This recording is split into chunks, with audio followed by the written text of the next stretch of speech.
Please stand for the flag salute. I pledge allegiance to the flag of the United States of America and to the republic for which it stands, one nation, under God, indivisible, with liberty and justice for all.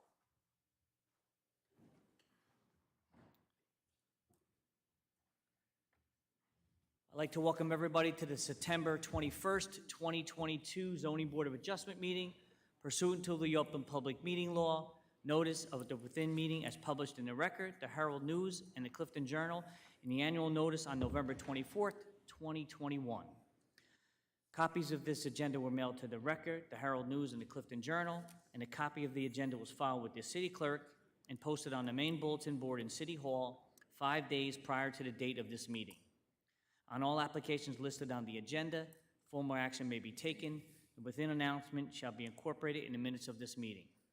All applicants are hereby advised that the testimony taken before this board is being tape recorded. In the event that any applicant desires to take an appeal from the action of the board, a stenographic record of the proceedings is available and may be obtained through the office of the zoning officer upon payment of a required fee. Roll call, Mr. Pogorelic. Commissioner Jasko, absent. Commissioner Silva, present. Commissioner Gurkhoff, absent.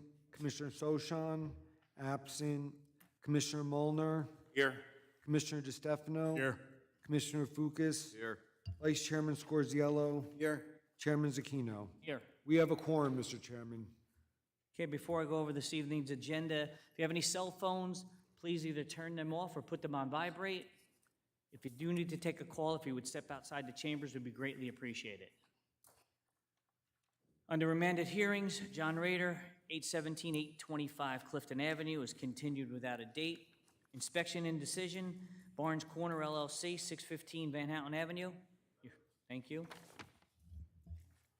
On your continued hearings, Botany Village Property LLC, 254 Dayton Ave.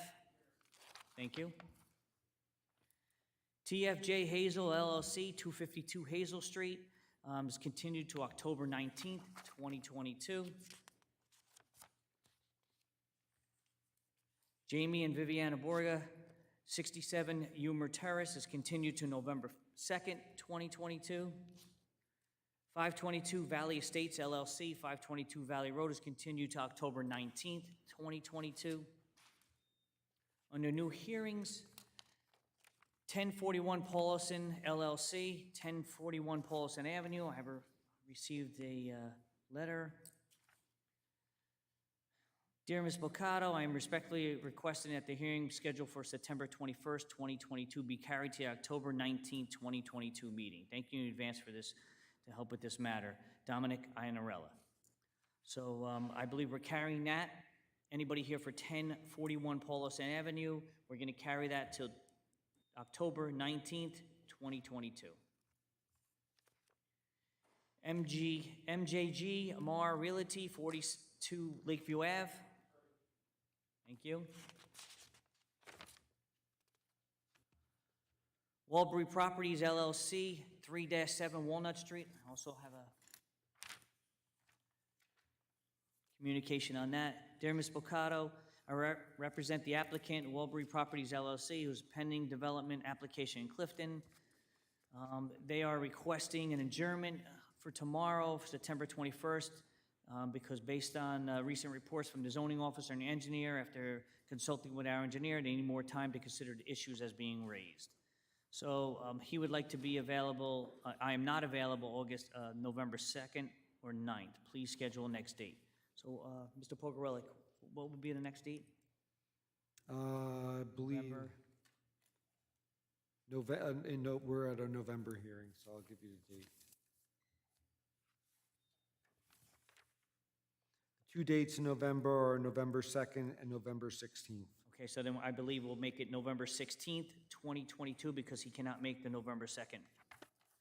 So anybody here for Walbury Properties, 3-7 Walnut Street, that application will be heard on November 16th, 2022. Okay, we'll go back to inspection and decision. Barnes Corner LLC, 615 Van Houten Avenue, please come forward. Any interested parties to this application, please come forward.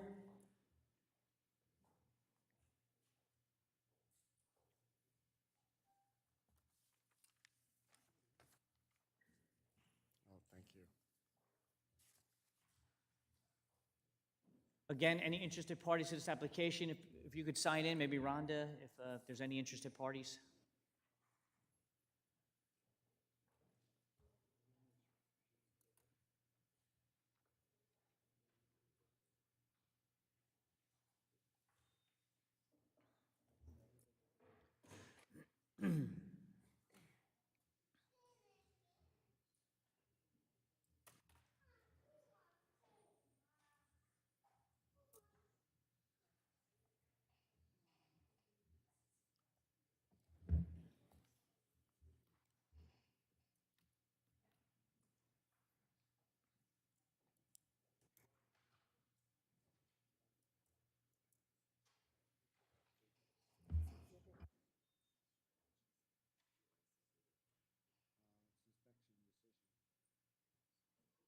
Yeah, so if she's called, then she can show them then.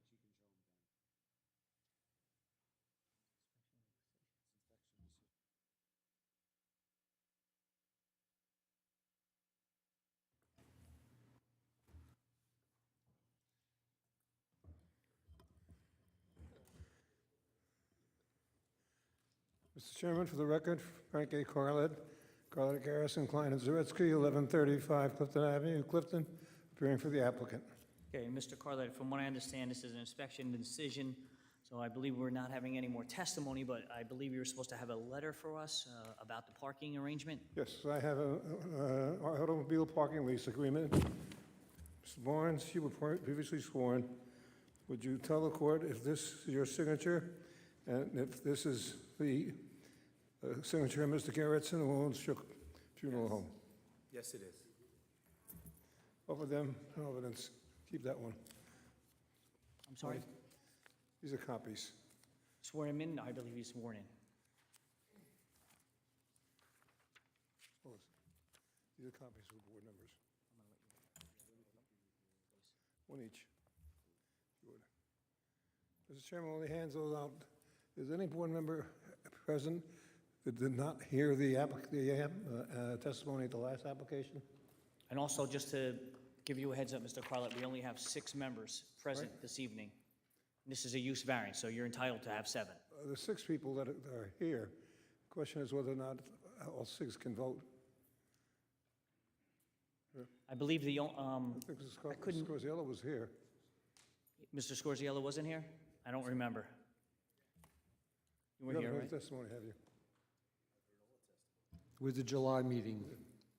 July meeting? Yeah. It was a July meeting. Oh, okay. Again, though, we only have 6 members in front of us, 6 people voting. and you have the right to have 7. 5 out of 7 is usually what he waits for the next meeting when they're all full.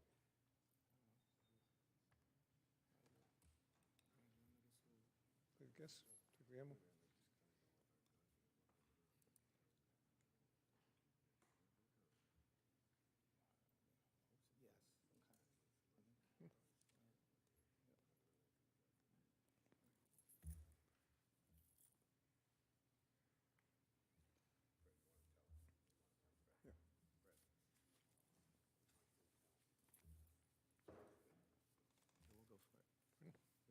Yes, so, okay. Mr. Chairman, only 6 members present voting. We will waive the 7th vote and take the vote of 6 people. I'm sorry, I didn't get that. What? We would take the vote on, we'd base our decision on the 6 people voting. Okay, so 6 you, members, so yes. we'll continue this, we'll keep going, right? We'll go Right. forward, correct? Okay. I just have Mr. Poverillik just looking over the letter. Mr. Chairman, I've had the opportunity to review the lease. Specifically for the board's edification, it's a monthly fee of $750, and there will be 46 parking spaces provided by the Shook Funeral Home. Mr. Chair, Commissioner Fukas. the lease is to go until October 2033, but then it says it could be terminated by written agreement by either party with 30 days prior to the beginning of each month. Why would they terminate it? I'll pose that question to council. May I hear it again, please? the lease is good until October 2033. But then Yes. if I go to paragraph 5, it says you can terminate, either party can terminate this agreement 30 days prior, with 30 days prior notice. I have it right here, it's right here. That's not it. Exactly, just strike the provision. Just strike, tell them that we'll strike them if that board's uncomfortable with that. We don't anticipate a termination, but if the board's uncomfortable, we can terminate. We will correct it to be for the year, with the right, an option to then exercise it for another 11 years. We'll have that amended. I did not understand you. What would you say? If the board's uncomfortable with that, you could just strike it and get it out. Can you hit the, please, just state your name and address for the record, Yes, please. Roger Cerruto, Serruto, 60 Northfield Avenue, West Orange, New Jersey. As it relates to the, Chairman, I can't hear him over here. Maybe move the mic a little closer. that's the first time someone ever told me they couldn't hear me, just so you know. As it relates to the agreement, if the board is uncomfortable with that, we do not anticipate this agreement being terminated by all means. We come in here, Mr. Barnes comes in here in good faith, but if it eases the board's comfort level, we'll simply strike that paragraph. But I certainly can make a representation to the board on behalf of Mr. Barnes and Dingoes that we have every intention to fulfill the parking agreement for the terms outlined. Okay? All right, thank you.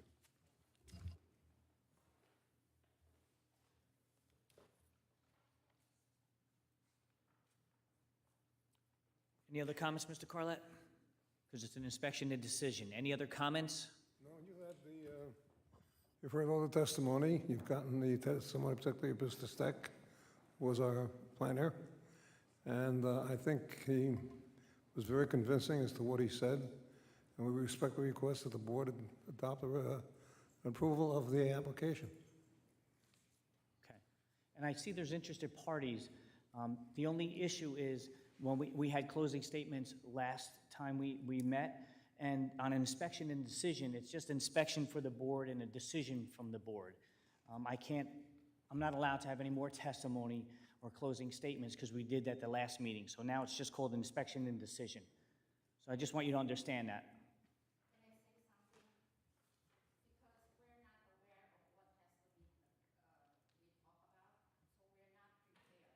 So, but he is, on his side, he is prepared to whatever question you guys, the board will ask. So now we have this paperwork that I did, that we did, the neighborhood, and I want to show you that we're not in agreement with what Mr. Barnes is, trying to do. Mr. Pogorelic, I can just ask you for advice, because I noticed that there's inspection and decision. This is not a closing statement and take, questions from interested parties. I don't want to insult the lady, and I understand where you're coming from, but we're at a point where it's inspection and decision, but I'll listen to the council's advice to the board. It is inspection decision. I believe it was announced at the last meeting in July when everyone was present. Everybody had the right to be heard and voice their objections, and I believe you were present. I understand, sir, but we have no documentation whatsoever to prove that his application, that we're not, Marconi Street and the residents nearby is not agreeable to what he's applying for. Because right now, we have a problem already. And with the addition of the second floor, he doesn't have any parking whatsoever, not even for his employees. So with that being said, if the board approve it, I don't know what to say. We are the resident of Clifton. I hope you guys do understand. And we have to deal with this 365 days because he's open 7 days a week. Okay. And we've been living there for 27 years, and he's had his business for more than 20-something years. So we have to deal with this every single day. Okay. All I can say is this, we've asked for police reports for the area to see if he's had any problems with police reports. The reports came back. I believe he only had 3 issues in the last 10 years that we have for police reports. We've gotten a contract, a written agreement between Shook Funeral Home and Mr. Barnes here with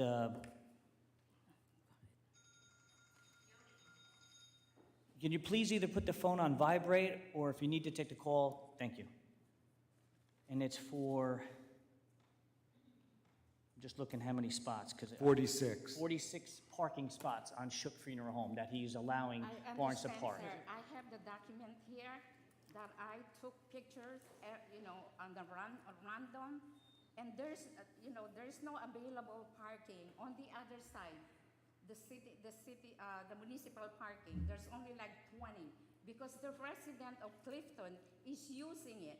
Why are we giving the resident of Clifton parking to his client? We live there. Okay. All I can say is we can take that under advisement. I'm glad you're telling me this, but by law, I'm not supposed to take more information on inspection and decision. Can I say something? I was under the impression that the last time we came here, the architect was speaking, and we only had questions towards the architect, not towards Mr. Barnes. No, we had closing statements after that. If you make a closing statement of how you felt about the application, or if you didn't like it, or what issues you had with it. But I remember you saying that we only could ask the architect questions. We couldn't relate anything to him. At that time, correct. Yes. And then So at now the, you're telling us that it's. no, and then at the end of the application, when Mr. Carlett was finished, I said to him, closing statements and closing statements on your part. No, That's not what was said. that's not what I was said. remember clearly what was said. We're supposed to come back to continue. We were supposed to come back I'm today sorry. We're supposed to come back to continue. Because we were off guard of what the board is gonna ask. And now we have a better understanding, better picture of what's going on. That's why we came back here. To Okay. let you know, to let the board know that this is not, we live there. And I hope you do understand, you guys doesn't live there. We have to deal with this every single day. Mr. Chairman, Commissioner Stefano. do we have the replay of the tape that the stenographer can just read back to us, what was said at the ending, or She wasn't here. she wasn't here? She wasn't here. Okay. Well, you know what? Mr. Pogorelic, I think I will poll the board. If they would like to hear from the 3 interested parties, let's poll the board and see if they would like to hear from them or not, or we go to inspection and decision. Commissioner Silva? I agree with the citizens that they should be heard. Commissioner Molnar? I think they should be heard. Commissioner DeStefano? I mean, I thought we heard the testimony. I thought there was notice on this, that, everyone was present. We went to an inspecting decision. That's what I was expecting, but we'll give the residents to be heard here. Commissioner Fukas? We want to be fair and equitable to both parties, so I want to say, let the residents be heard. Vice Chairman Scorziello? Yes. Chairman Zakino? Yes. Okay, 6 affirmative votes, so the matter can be reopened and testimony can be provided. When? Now? Right now. Right now. Ma'am, if you can give me your name and address for the record. Through the chair. Ms. Graviano? The applicant hasn't put on testimony yet. I Well, think I opened it up, I would say we opened it up for closing statements because the interested parties would like to make closing statements. They have some information she wants to hand out, and she wants to make a closing statement. So basically, I didn't open up to have more testimony. I opened it up for closing statements so that they can make a closing statement. I think it's only fair that I'd like to hear them. No, make a closing- I definitely think the residents should be heard in terms of their testimony, but I think the applicant's testimony comes first. Well, then, would you like to make a closing statement before I allow them to make a closing statement? Well, Mr. Chairman, Mr. Carlett provided the closing statement at the last meeting. Yes. So, No, they just, the applicant's introducing new testimony.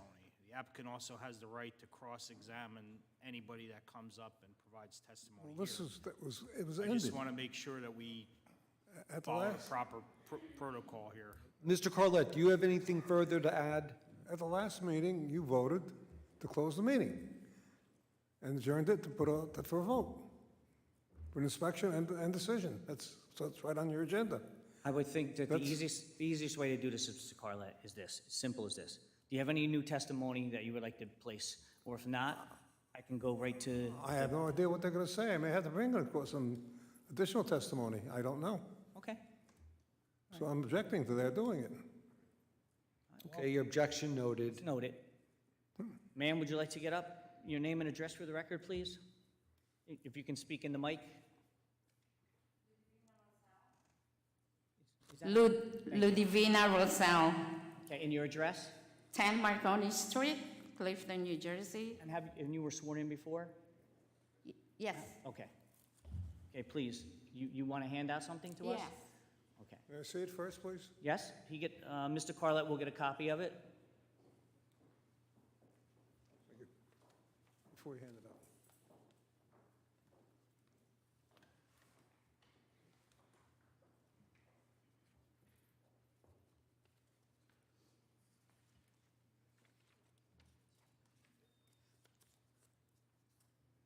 This is a petition which is not permitted to be heard or accepted by the board. It's a statement, it's not under oath. It doesn't identify who did any of the photographs that are attached. I'm The gonna object. ma'am, the photographs that are in that package, did you take them?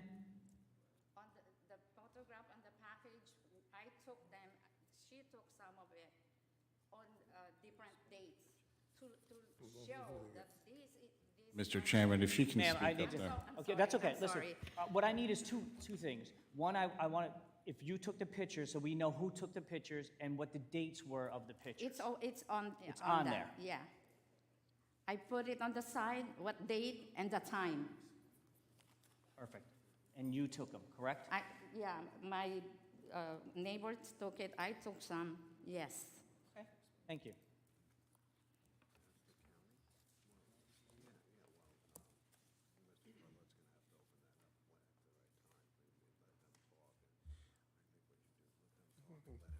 I don't object. I'm objecting to this going before the board. They harassed people for this. The statement is not under oath. I haven't seen it, Mr. Carlett. Something will be provided to me. I'll be happy to take a look at it.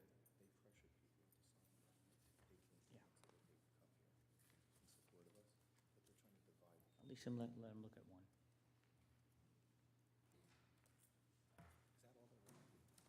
So you're on the record, Mr. Carlett, you're objecting to this?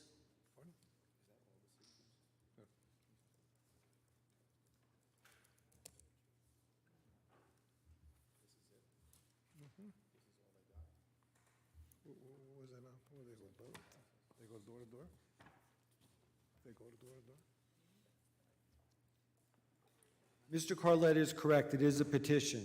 If the objectors that are present this evening and wish to furnish testimony on the record, they should be allowed based on the board's vote. But it is a petition. Somebody wants to read the letter in that wrote the letter, that's fine. But the petition itself is not deemed admissible under Sievert versus Dover Township because the actual witnesses have to be here to testify. So even though you have all these names written down that people have signed as interested parties to this, that they are objecting to it, they need to be here, even though you just have a letter. So you can read the letter into the record, but the petition we cannot accept a petition because those people have to be here live. But some of us are here. Will that count? Yes, Because for the, some for the of- people some of- that, Some of them are working, or they have babies that have to take care of. I understand, but as Mr. Pogorelic said, there's Dover Township versus they have, it's law that we can accept, you're here as you signed a petition, but I can't accept the petition itself with other people in there. You can read the letter, I'm not objecting to that. You can read the letter if you would like, so it's into the record, but I can't take the petition, Okay, so. okay? How about the people that's present here? You can take us, like, Yeah, we can listen to who's here. okay, That's what we're here for. okay. That's what the board just voted on, so we can hear your closing statement, All right. okay? So the only thing that we're not going to give out to the board is the petition with all the signatures on it, but we can give the letter out to it. Correct, Mr. Pogorelli? Correct. Okay, Okay? yep. So can we read what we have read, written here? Okay. Just pass the rest down.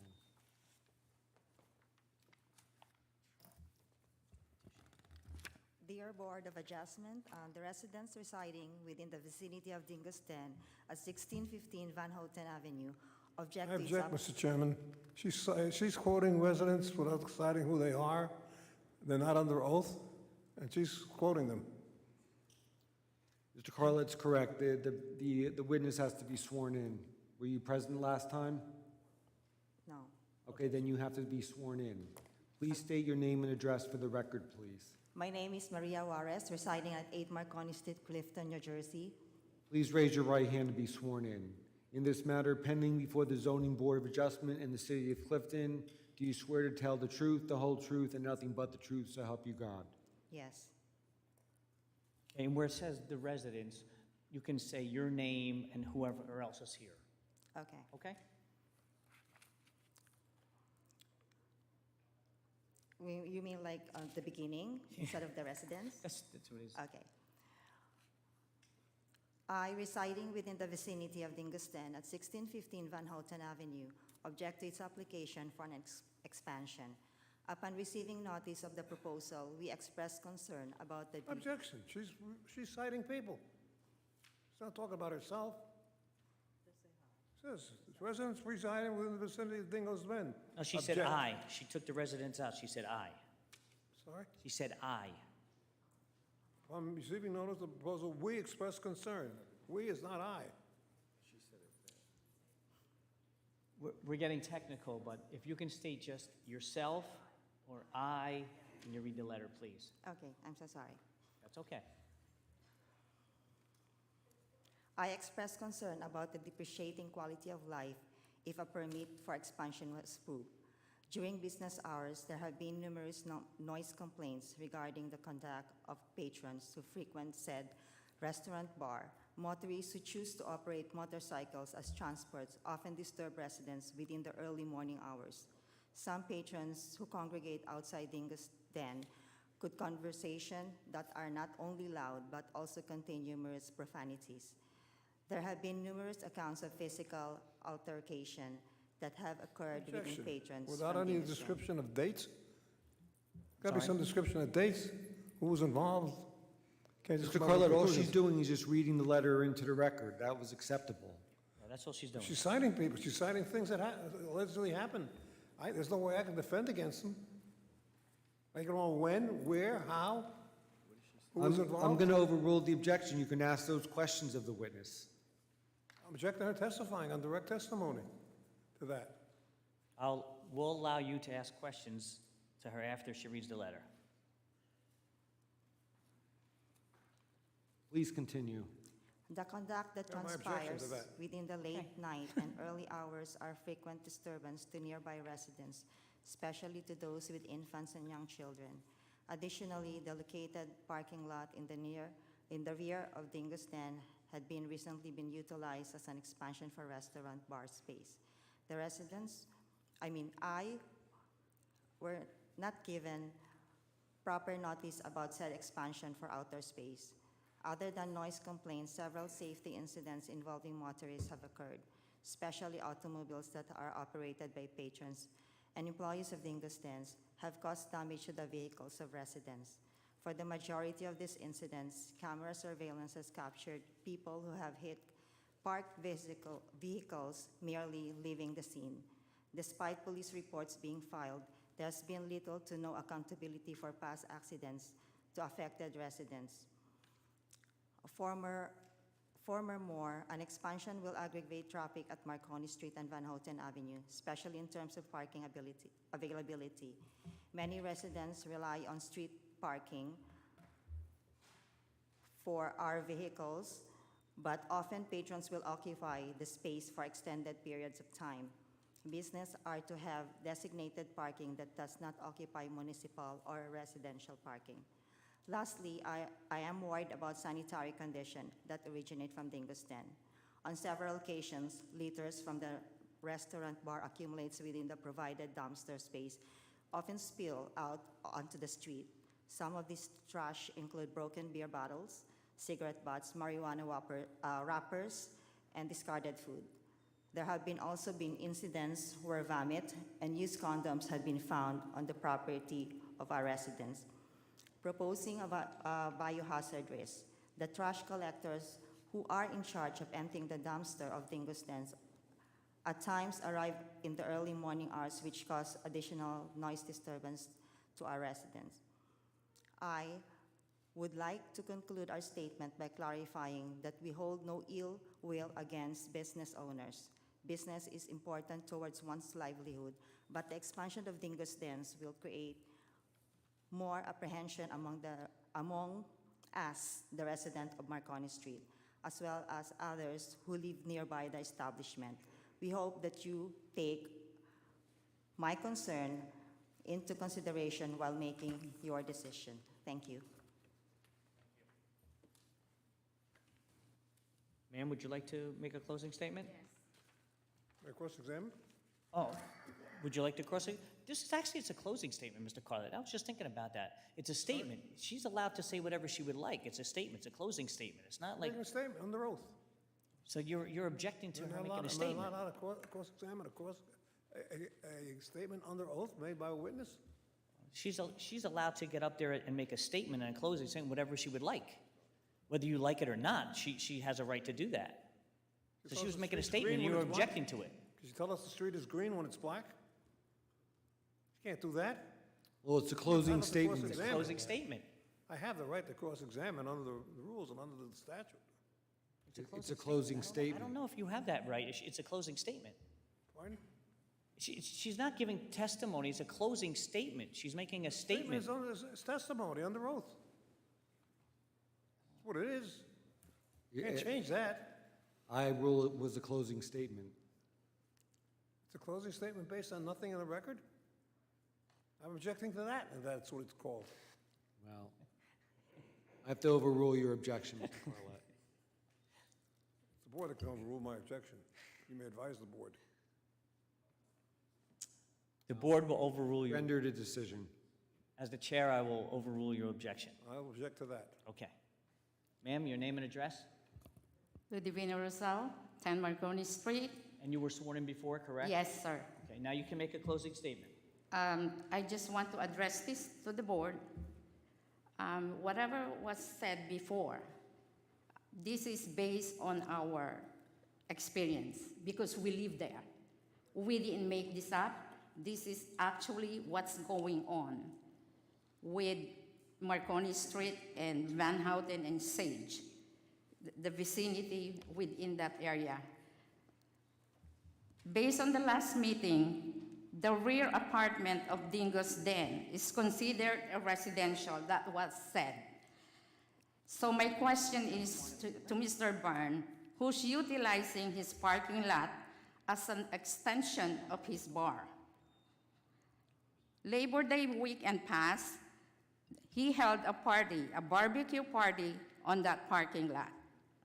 To my understanding, all commercial establishments should have their own parking lot, correct me if I'm wrong, to accommodate their customers. However, the parking lot in the back is being utilized by Mr. Burns as an extension of his bar. So he doesn't have anything, any parking, not even for his employee. So his employees and his customer is parking on Marconi Street, Sage, Van Houten Avenue, you name it, the vicinity of the area. There is a total, this is based on the pictures that I sent you, that I gave to you, to the board. There's 92 parking spaces, of which 2 are disabled.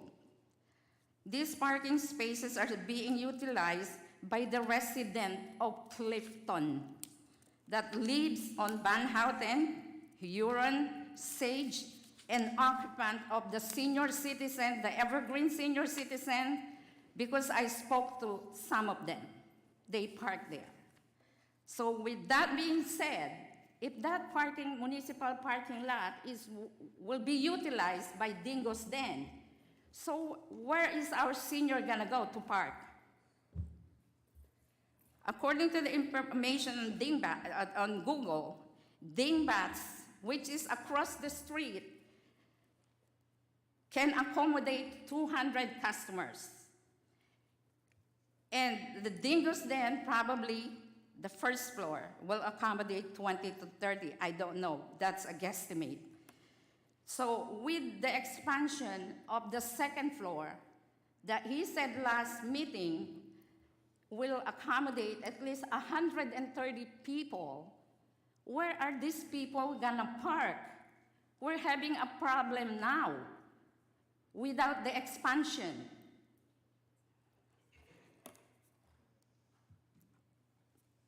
There's 2 bars, he owned 2 bars, which do not.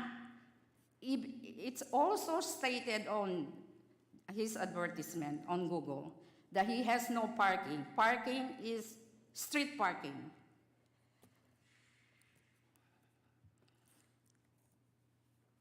There is no commercial establishment along Van Houten Avenue that utilize second floor. He mentioned the Salon Grande. I've been there. I called also. They don't utilize the second floor for parties. They have the basement. So at least the noise is contained in the basement. The proposed expansion of Dingo's Den second floor, which according to the last meeting can accommodate 130. My main concern, and also the residents nearby, parking for the customer, noise control, loitering, and car accident. We have a few accidents already in our neighborhood. Overflow of patrons to residential area, overcrowding. There's always a traffic there. Sometimes you can't even make a right or left on your street because people are stopping you. Me and my granddaughter were making a right turn to my street, to Marconi Street, and we were stopped by his customer. So my granddaughter said, "Why are they stopping us? We live here." The proposed party room is said to be until 9 p.m. for a special occasion, he said. However, the last meeting, Mr. Byrne also mentioned that the party room will be used as an expansion of his bar. So meaning, this will not be closed by 9 o'clock. This will be closed by 3 a.m. every single day. How will the hours be monitored? If the board approve this expansion, how is this gonna be monitored?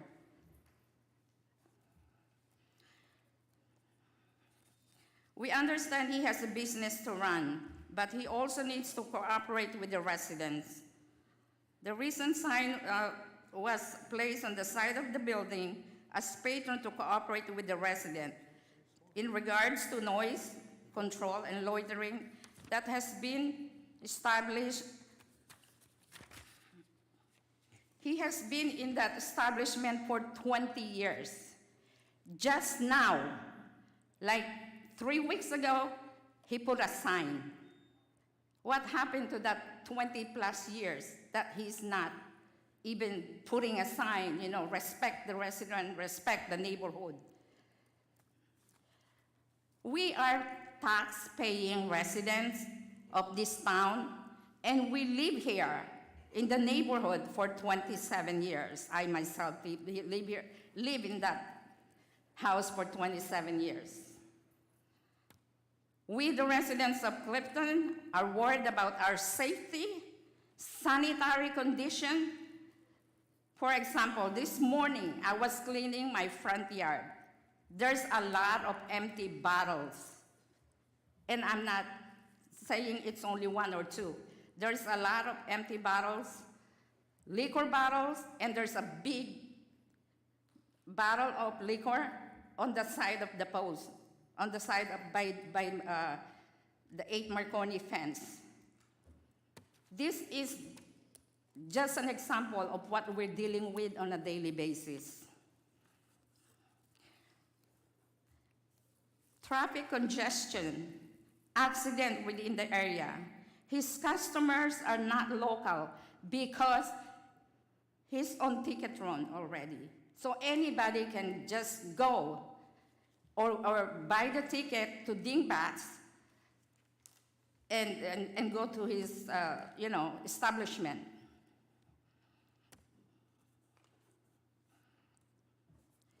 These people will not respect our neighborhood. They don't live here. Mr. Burns even don't live in Clifton. Just put yourself into our shoes, to us that lives around the area. And ask yourself to live and deal with all these issues mentioned for the last 20-plus years. How do you feel? How would you feel? Waking up in the morning on the way to work, you have to clean up your lawn, your parking, because there's a lot of tissues, empty bottles, beer bottles that we have to deal with before we can even go to work. Garbage in your lawn and driveway. Not being able to get a proper sleep due to the noise of motorcycle, loud music, and loud conversation. Waking up in the middle of the night because the garbage is picking up in the middle of the night. About a month ago, I purposely stayed till the garbage man came. And one time he came early. I told the garbage man, could you please tell the owner of this dumpster or garbage company not to pick up at 3 o'clock in the morning when the neighborhood is still sleeping. And I think he listened. So that's the only concern. We are, as I said, live here in Clifton. We love Clifton, but if this is gonna go through, our safety is our concern. Our health is our concern. Okay, thank you. Thank you. Thank you. Ma'am, would you like to make a closing statement? I know you said on the end that you wanted to say something. You could just state your name and address for the record. Pamela Green, 13 Marconi Street. What Ms. Roselle is saying, everything is true. I have pictures of patrons coming from the bar, dumping stuff right in front of my house. I have to go out there, pick it up. He just basically went in his car, take the garbage out, throw it right in front of my house. Eyeglasses, bottles, tissue, whatever he had was right in front of my house. About 3 weeks ago, I have to go out there and pick it up. What she's saying, everything she said is God's true. The noise, would you guys like to live there to deal with that all these years? No. Nobody on the board would ever deal with it. And it's not fair that tax-paying residents have to deal with stuff like that on a daily basis. Have your children, grandchildren listening to vulgar words. You can't open your windows. My neighbor moved because she couldn't open her windows because it would smell like pee. That's what we're dealing with. I really appreciate if you guys take in consideration what we said, because what we're saying is the truth. Thank you. Thank you. Any other interested party would like to make a comment?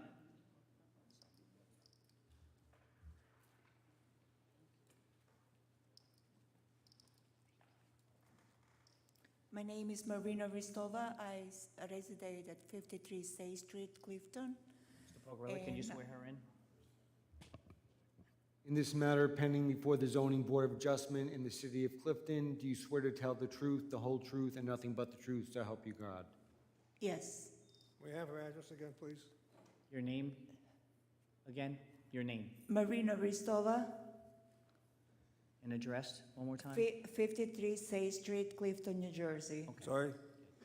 I'm a resident 10 years on this address, and I've seen a lot from this dingabas, and I agree with all the statements from the prior witnesses.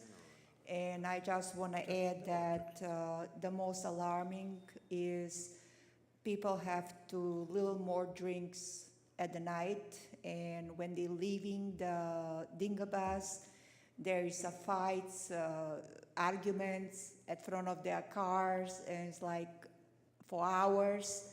And every night I woke up at 2, 3 o'clock on somebody arguments. So that's one of the concerns. Like I always wonder, what's going to happen, who's going to beat up who, and when is the police going to come? It's like every night all over. And the other concern is like because the boat bar one is here, one is here on the other side of the street.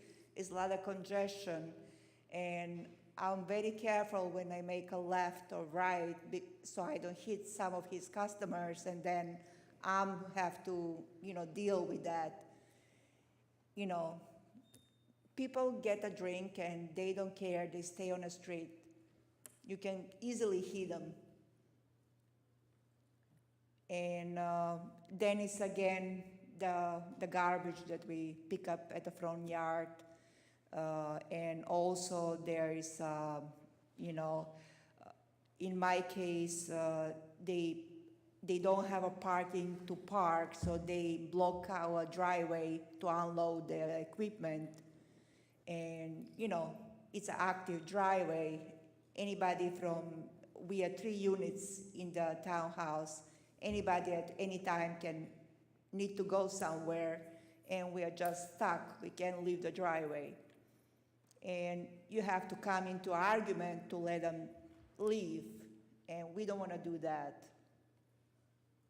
So my closing statement is we don't have a quiet enjoyment. Thank you. Thank you. Mr. Chairman? Commissioner DeStefano.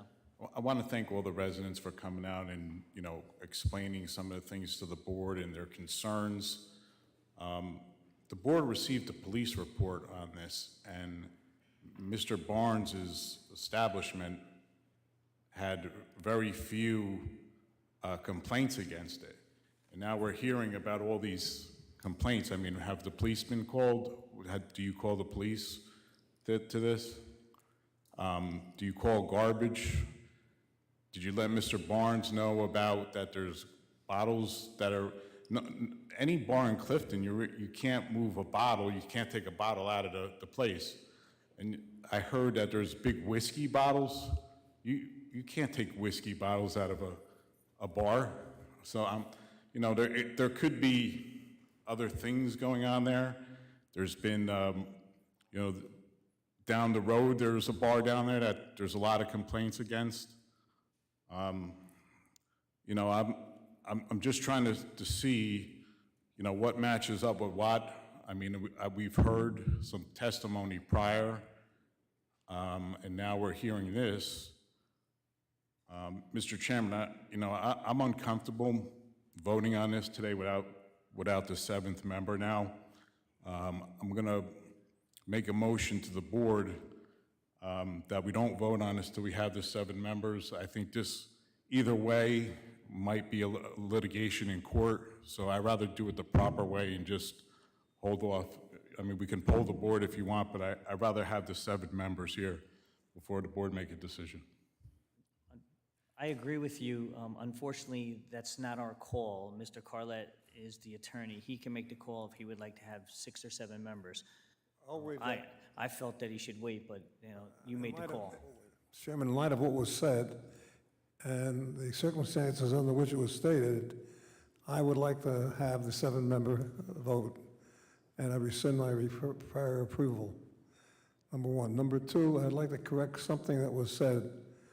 I was the attorney for Clifton Senior Citizens Housing Corporation, the owner and operator of Evergreen Manor, the building. I handled the acquisition through and with the city of Clifton to build the senior citizen housing project, the first one in the city of Clifton. I handled the application before the planning board. I can tell you this, that the number of parking spaces that are located on the Evergreen property meet the requirements of the zoning ordinance. They provide the number of spaces required in the zoning ordinance. There's very little of any overflow coming from Evergreen Manor. I'd like to just correct that on the record for what it's worth. And I presume we'll be back at the next meeting? If you're gonna waive your right, to have 7 members, then we'll.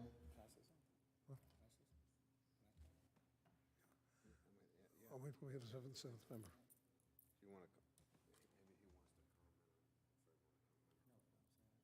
If your client wants to comment, he's welcome to comment, He'll be allowed at the next meeting to comment, I presume. Let him comment on the statements that were made tonight. He'll be allowed. Pardon? He will be allowed. Okay. He'll be allowed, no. Not tonight or at the next meeting? Does he want to comment now? Would he like to comment now? Yes, first of all, I'd like to, just say the amazing part is that those are the people that I thought were my friends when we started doing this. I've known them 20-something years, never complained about anything, and she wants to talk about garbage in front of her yard. She illegally dumps in my dumpster every day for 20-something years, all right? And then we won't even go into other things that's going on over there, Pamela. Next, I mean, it's just amazing. This petition is garbage. There's numerous people on here that some of these people came to me and telling me how they were harassed and these are the words that they're using about signing this thing. And there are people on this thing that have apologized. They didn't know what they were signing. They were like, we felt pressured, and even asked to come down on my behalf in support of it. Because, when I knew about this from the beginning, I was going to get my own petition just to whatever dwarf this thing about everybody that was in favor of me doing it. But, all this thing does is try to divide the community. And I'm not about doing that. Everybody should be coming together and not attacking everybody and dividing people by doing something like this. I mean, you got young kids on this. You have nothing. There's names on here that people offered to come down in my support. And I told them not to because there are people that wouldn't sign this that these people now won't even look at on the street. It's disgusting. They should grow up. But then a bunch of the other things that you're talking about, and actually she just proved a very good point for me over there where you talked about the municipal parking. The municipal parking is for the businesses. And she told you how people in the neighborhood are parking there. She told you how people at the retirement home are parking there. She said it. Those municipal spots are for the businesses. And I don't really use it during the day anyway. So it's the ones, at night that should be available for us. And, and on top of that, we got even more spaces for it. And, I know I'm a bar, so it's easy to attack, and you can throw, and I just remind you, you guys do remember were under oath there, right? So I heard a lot of lies in there, but that's another story. That as a bar, it's an easy place to attack. You could throw out any accusation you want, and is it believable? Yeah, it's believable. It could happen anywhere. But they have never said anything about anything. I'm out there. I got other people out there. There's after shows at Dingbats that me and my staff go out there on our own and go around everywhere and pick up garbage. All right? And you're talking about fights. Look at Dingbats. And I don't know why she's talking about Dingbats, but that's another story too. But you look at Dingbats, you don't have any police reports at Dingbats in 18 years. And if you do, it's absolutely something ridiculous. There's nothing at Dingbats, just like you have nothing at Dingoes. All right, so what they're saying and stuff like this, and let me show you this picture right here. This is one of their big complaints. This parking thing right here. See the parking thing right here? They're parking like close to the curb. That's an easy solution. What happened there is, I don't know if it's the city or the county, whatever, when they had to do the road work, and then they ripped up the road, then they repaved it, nobody yet has put the markers. No parking within 25 feet of the stop sign or whatever. It's an easy fix right there. All right, nobody's done that. So, if people don't see a marker, they're going to park there.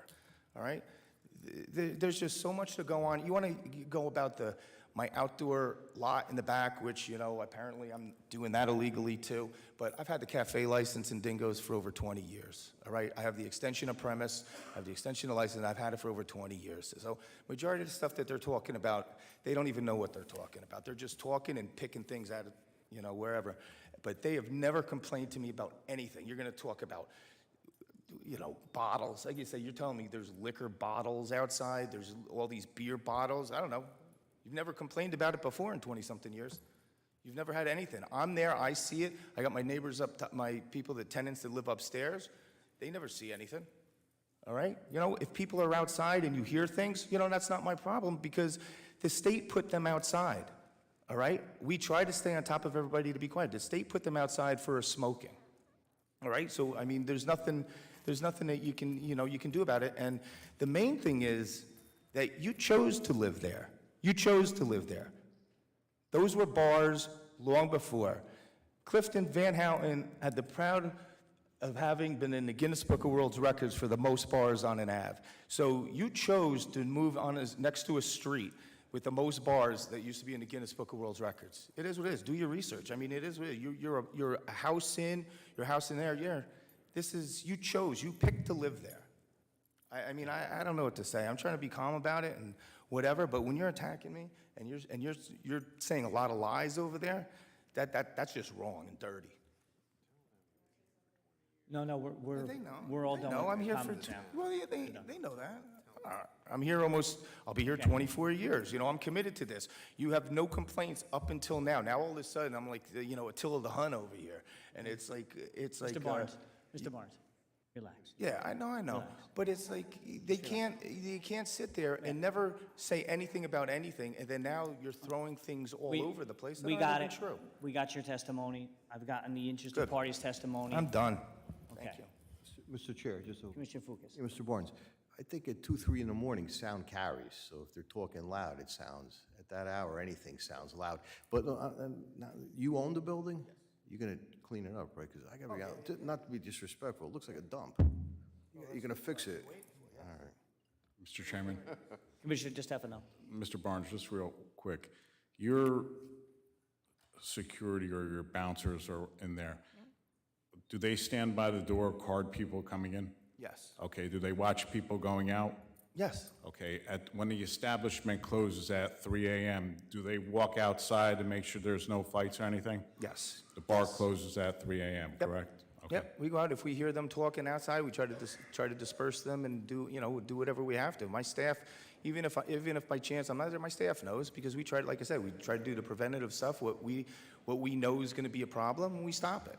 We're on top of everybody. That's why I said, I have put up all these new signs. You without had even mentioned, too, that when does your personnel go outside and clean up the outside? You said they go out sometimes next morning? during the night, During the night, sometimes yes. after we close, sometimes in the morning and stuff. Like, I'm not gonna have them go out and sweep cigarette butts out at like 3:30 in the morning sometimes. So next day, you know, I'll do it. I got, you know, one of the guys that's always there, or, you know, the girls, you know, whatever, somebody will do it. All right, thank you. Are there any other questions from the board? Because after tonight, we will not have any more testimony, where we'll do an inspect and decision from everyone, from us and from interested parties. Mr. Chairman, Commissioner Molnar. Mr. Barnes, can you communicate with your disposal company and just make sure that they're not picking up before 7 o'clock? Yeah, I can do that. I can ask them. I mean, I don't know if I can Well- control, but yeah, I have no problem asking them. It's not a, I mean, we can also make it part of an ordinance that Yeah. they can't pick up. yeah, I mean, yeah, I I'll mean, call 'em. that's just enable, I mean, I know the dumpster companies try to get in and out as quick as they can, but when it's in a tight residence like that, it's, you know, Yeah, they shouldn't be 7 there o'clock before is like 7. the They shouldn't be earliest there we want. before 7 in the morning.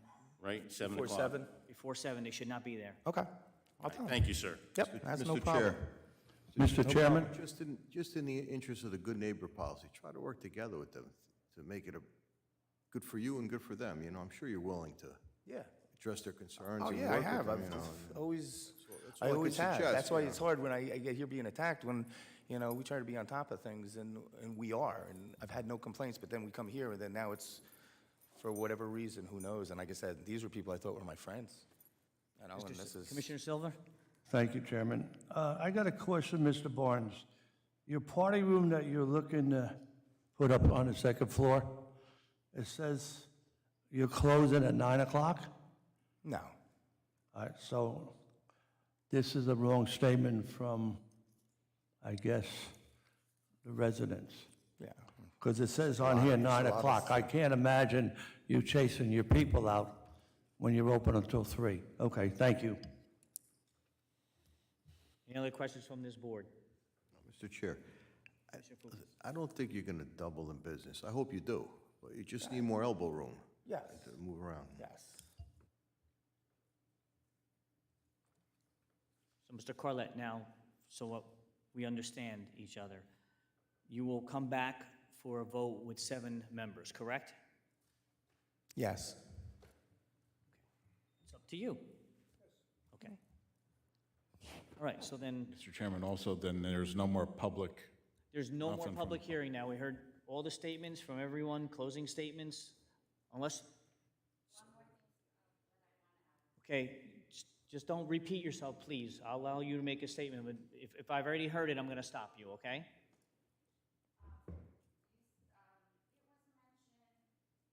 There's no complaint. Me and my daughter been calling the police about the noise. And I don't know why it's not recorded.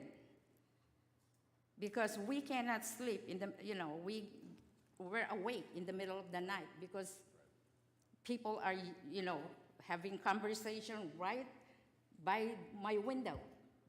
Okay, so then, ma'am, this is what I'll do.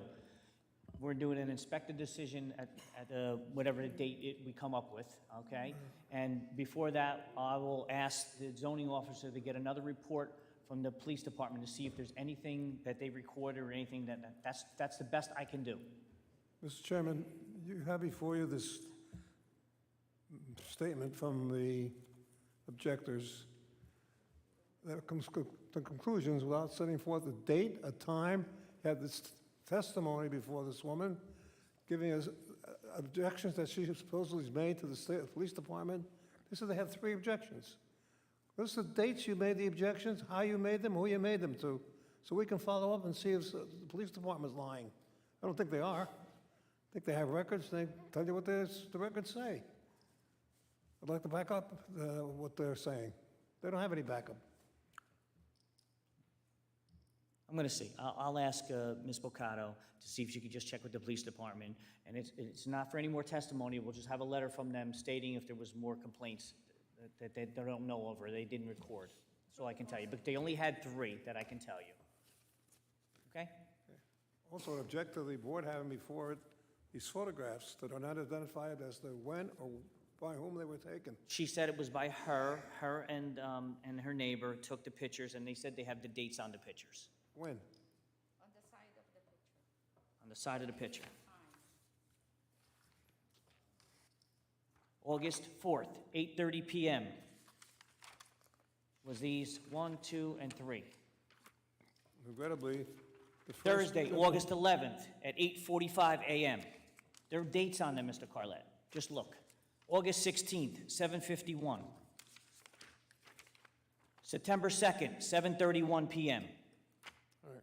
Okay, since we settled that.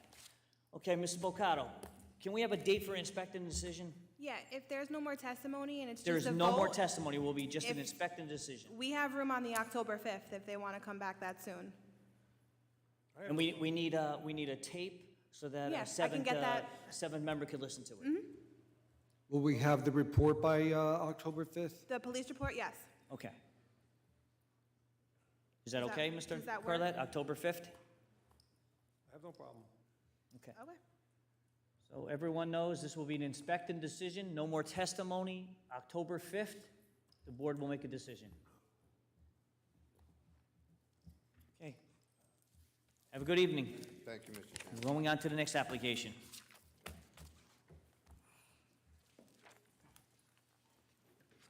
May I have a copy of the... I know, right? This one, right? May I have a copy of the report came in by the objectors? Again, copies of the... I'm sorry, I didn't hear that? Yes, we have extra copies of this, right? The photographs. Yeah, we have copies. What about the copies? Can I have an extra copy? Yeah, sure. I'll give you an extra copy.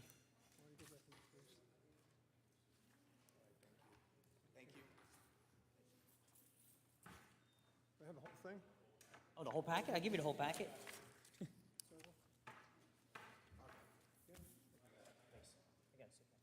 you go. I got it, thank you.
Okay, the board is going to move on to continued hearings. Botany Village Property LLC, 254 Dayton Avenue. Please come forward. Any interested parties to this application, please come forward. Chairman? Commissioner Silva. I must excuse myself. I am a trustee down in Botany Village. Okay. Commissioner Silva is excusing himself. Mr. Tuval, just to let you know, we only have 5 members. Yeah, I was going to ask, just discuss that real quick. Okay. Frank, you need to...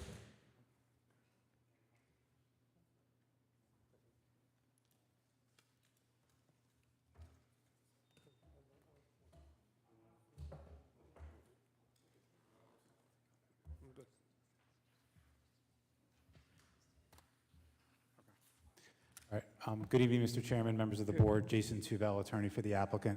I know we only have 5 members. There were 6 earlier, I know. There was a recusal from Mr. Silva the last time as well. So this was my suggestion, but I leave it up to the board as always. We have some revisions that we were going to put on the record from Mr. Dipple and from our architect. They were very minor in nature. If we get through that, we could do traffic, which will be short, and planning. And then I would do what Mr. Carlet did earlier, is just reserve, because on a contested application, I think it'd be prudent to go with 7 members if we could. That's fine. So you're good with us putting on testimony and moving forward? We have some time. Let's do it. Let's get it done. Okay, sounds good. So, Mr. Chairman, before, at the last hearing, we heard testimony from two witnesses, Mr. Dipple, our civil engineer, as well as our architect. We concluded both. We felt that Mr. Dipple's testimony was concluded based on the fact that he did a comprehensive overview of all the civil aspects of it. We agreed to comply with Neglia's letter. However, based on some items that Mr. Carlett brought up, we agreed to address the Neglia letter since we had some time anyway. So we've done that, and I believe we've actually satisfied all their comments with the exception of some items that they said confirm in testimony, which we will. So I think that was a little overkill. I think most of the things that we did were resolution compliance type items, but we had the time, so we went over that, and Mr. Dipple will go over that first. We also went through the architectural testimony. The only outstanding item there was your planner, and rightfully so, indicated that we should put the building materials and colors before the board, prior to the board making a decision on this case. Our architect has plans and exhibits indicating what those colors and materials will be, and we're always happy to fine-tune those since this is, architectural items are typically subjective, but if the board would like, we'd be happy to fine-tune those if the board felt it was necessary with your planner in the event that the board acted favorably upon the application. So with that, I have the four witnesses back. The first two will be very brief. I want their testimony to just be on the scope of the revisions that were made, and then we would have our traffic engineer and planner subsequent to that. So if you're ready That's for me fine. to proceed, I can proceed. The only thing I just need to do is any interested parties, if they could sign in, please. Rhonda, if you can pass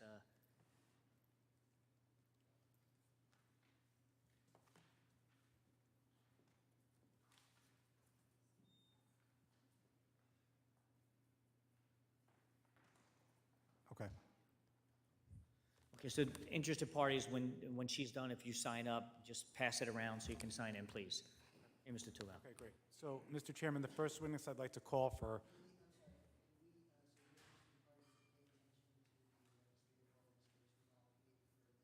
That's fine, yeah. Yeah, no problem. Let's hold off. That's fine.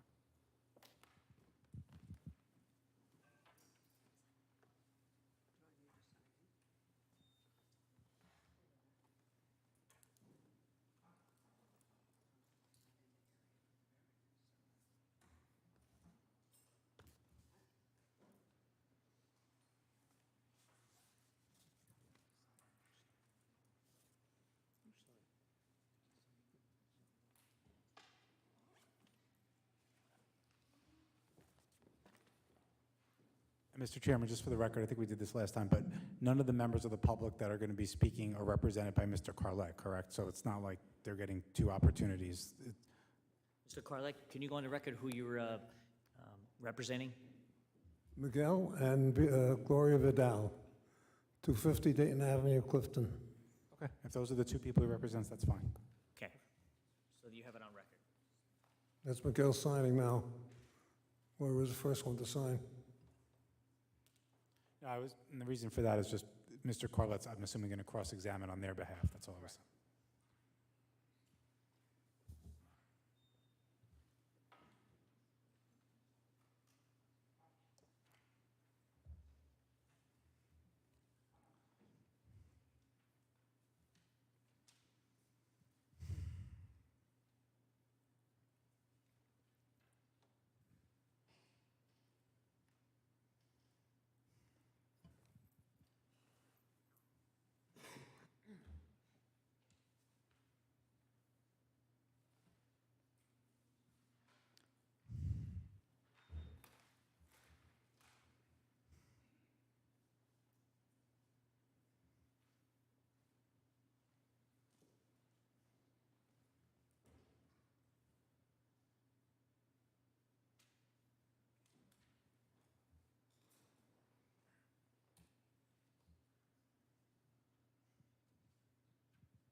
Okay, Jason.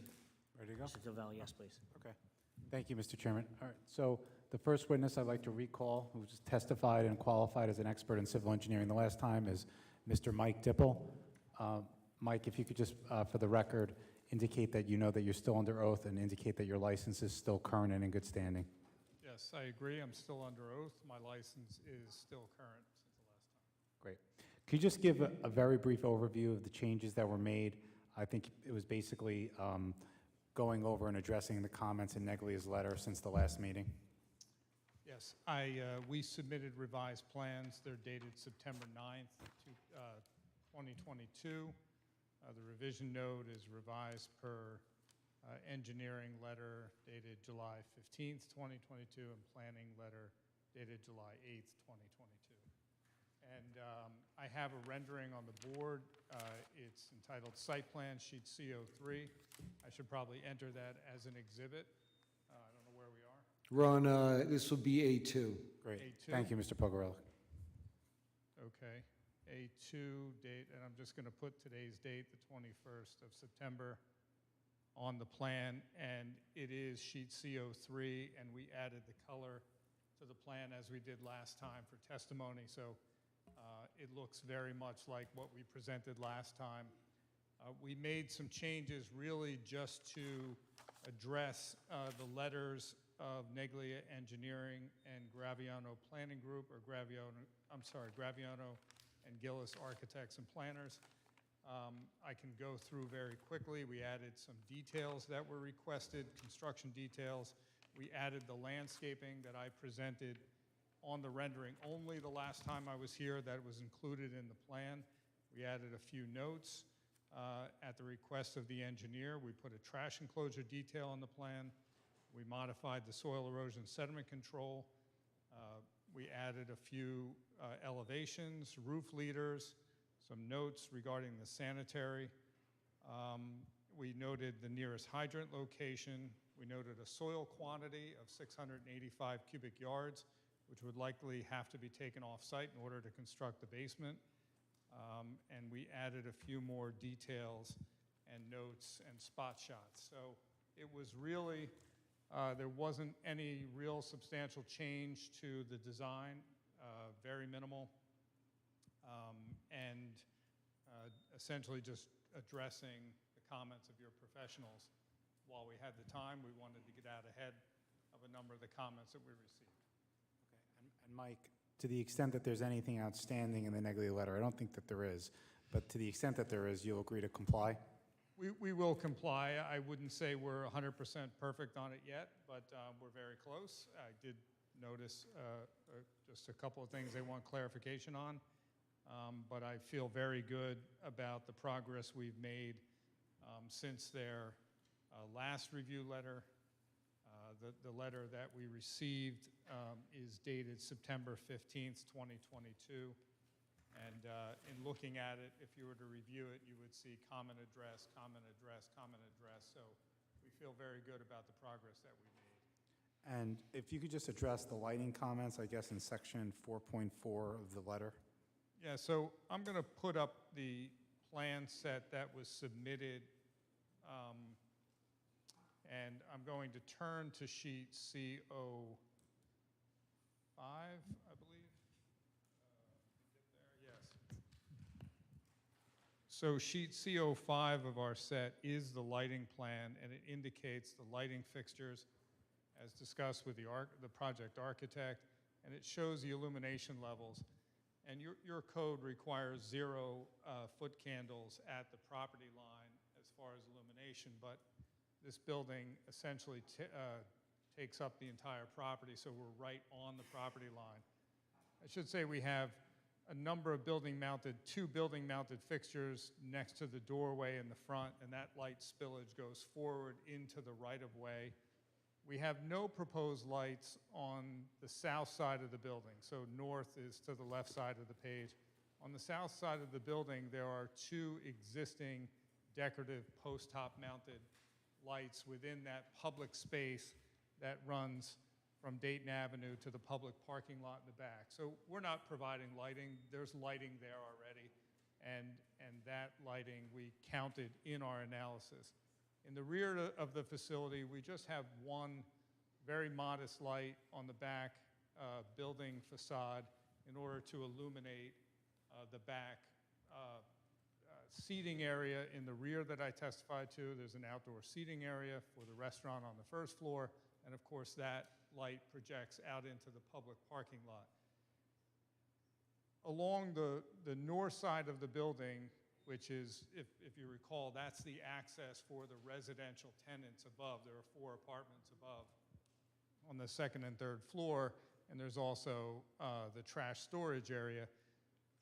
We tried to provide very modest lighting, and we only get up to about 0.4 foot candles, maybe, I think that might be the limit, 0.4, 0.5 foot candles there, just to provide good illumination for those residents who may come home, during evening hours.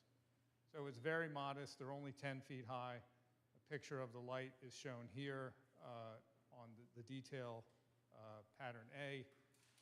And again, we have 1, 2, 3 of those fixtures on that left side. So we're not really looking to advertise or shine a lot of light anywhere. We're just trying to provide safety lighting along that left side pedestrian corridor. Mike, can you also speak to the use of LED fixtures versus high-pressure sodium?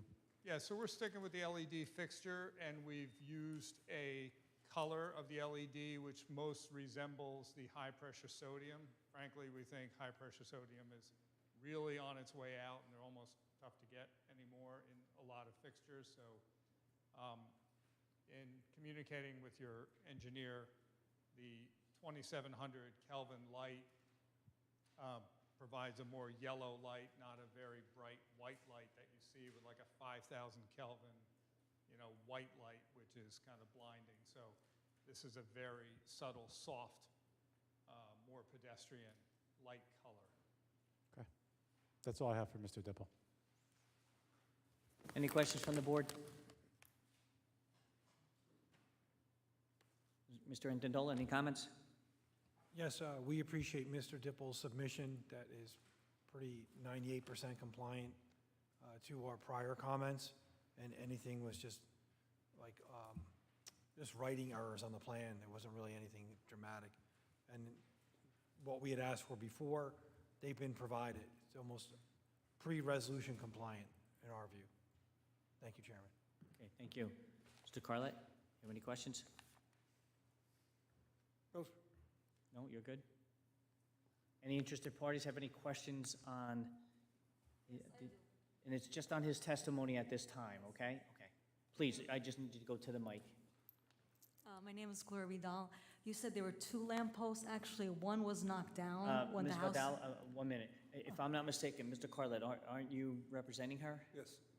Okay, so unfortunately, if he's representing you, then you can't ask a question, okay? Okay? If he wasn't representing you, then you can ask a question. Any other interested party? And this is, again, just on his testimony. No closing statements at this moment. Sure, just on this testimony. So thank you for making those, I guess, perceived improvements, color and lighting. Given that the shared driveway... Again, a name Sure. and address, please. Of course. Roger Rossi, 11 Wayne Place in Clifton. So, Mr. Dibble, so your perceived improvements to the site use that allow 3 feet for your residents to enter the side driveway, and that 10-foot elevation of the lighting, it may assist your project, but how does it impact on the 3-foot, 10-foot elevation of the adjoining property bedroom window for your facility to have that lighting for 24/7 that shines directly into Mrs. Zambone's bedroom? Well, I don't have the location of the windows. Again, it's a very, very low illumination level that comes out of this light. We could look at something that provides more direct downlighting. We'd be willing to do that. It's only there to provide safety on the sidewalk.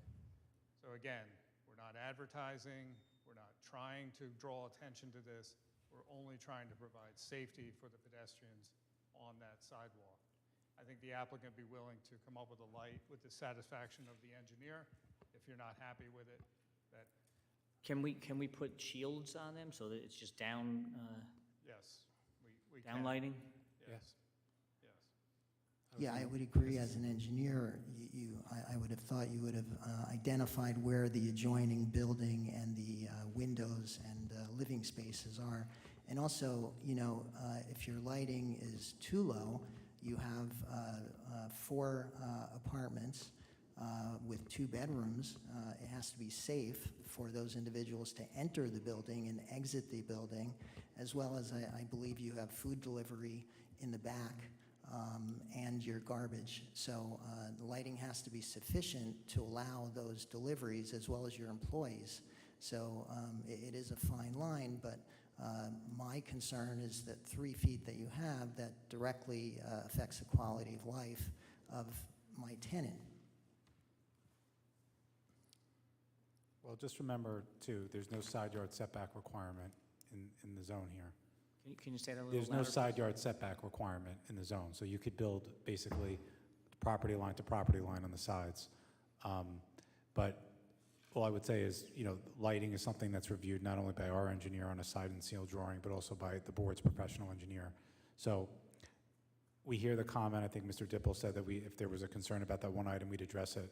But the lighting would be done to the satisfaction of Negley Engineering if it hasn't been done already. Thank you.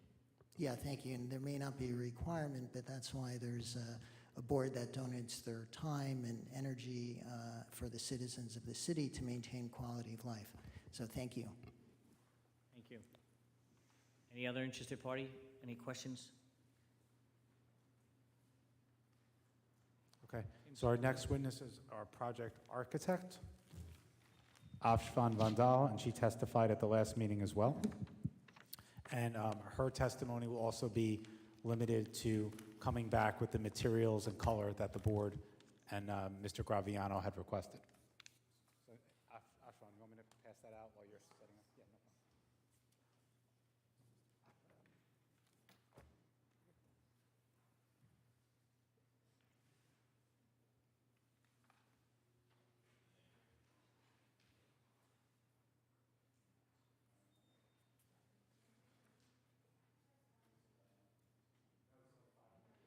Oh, okay. And if you have an extra one, maybe that gentleman would like a copy. Okay.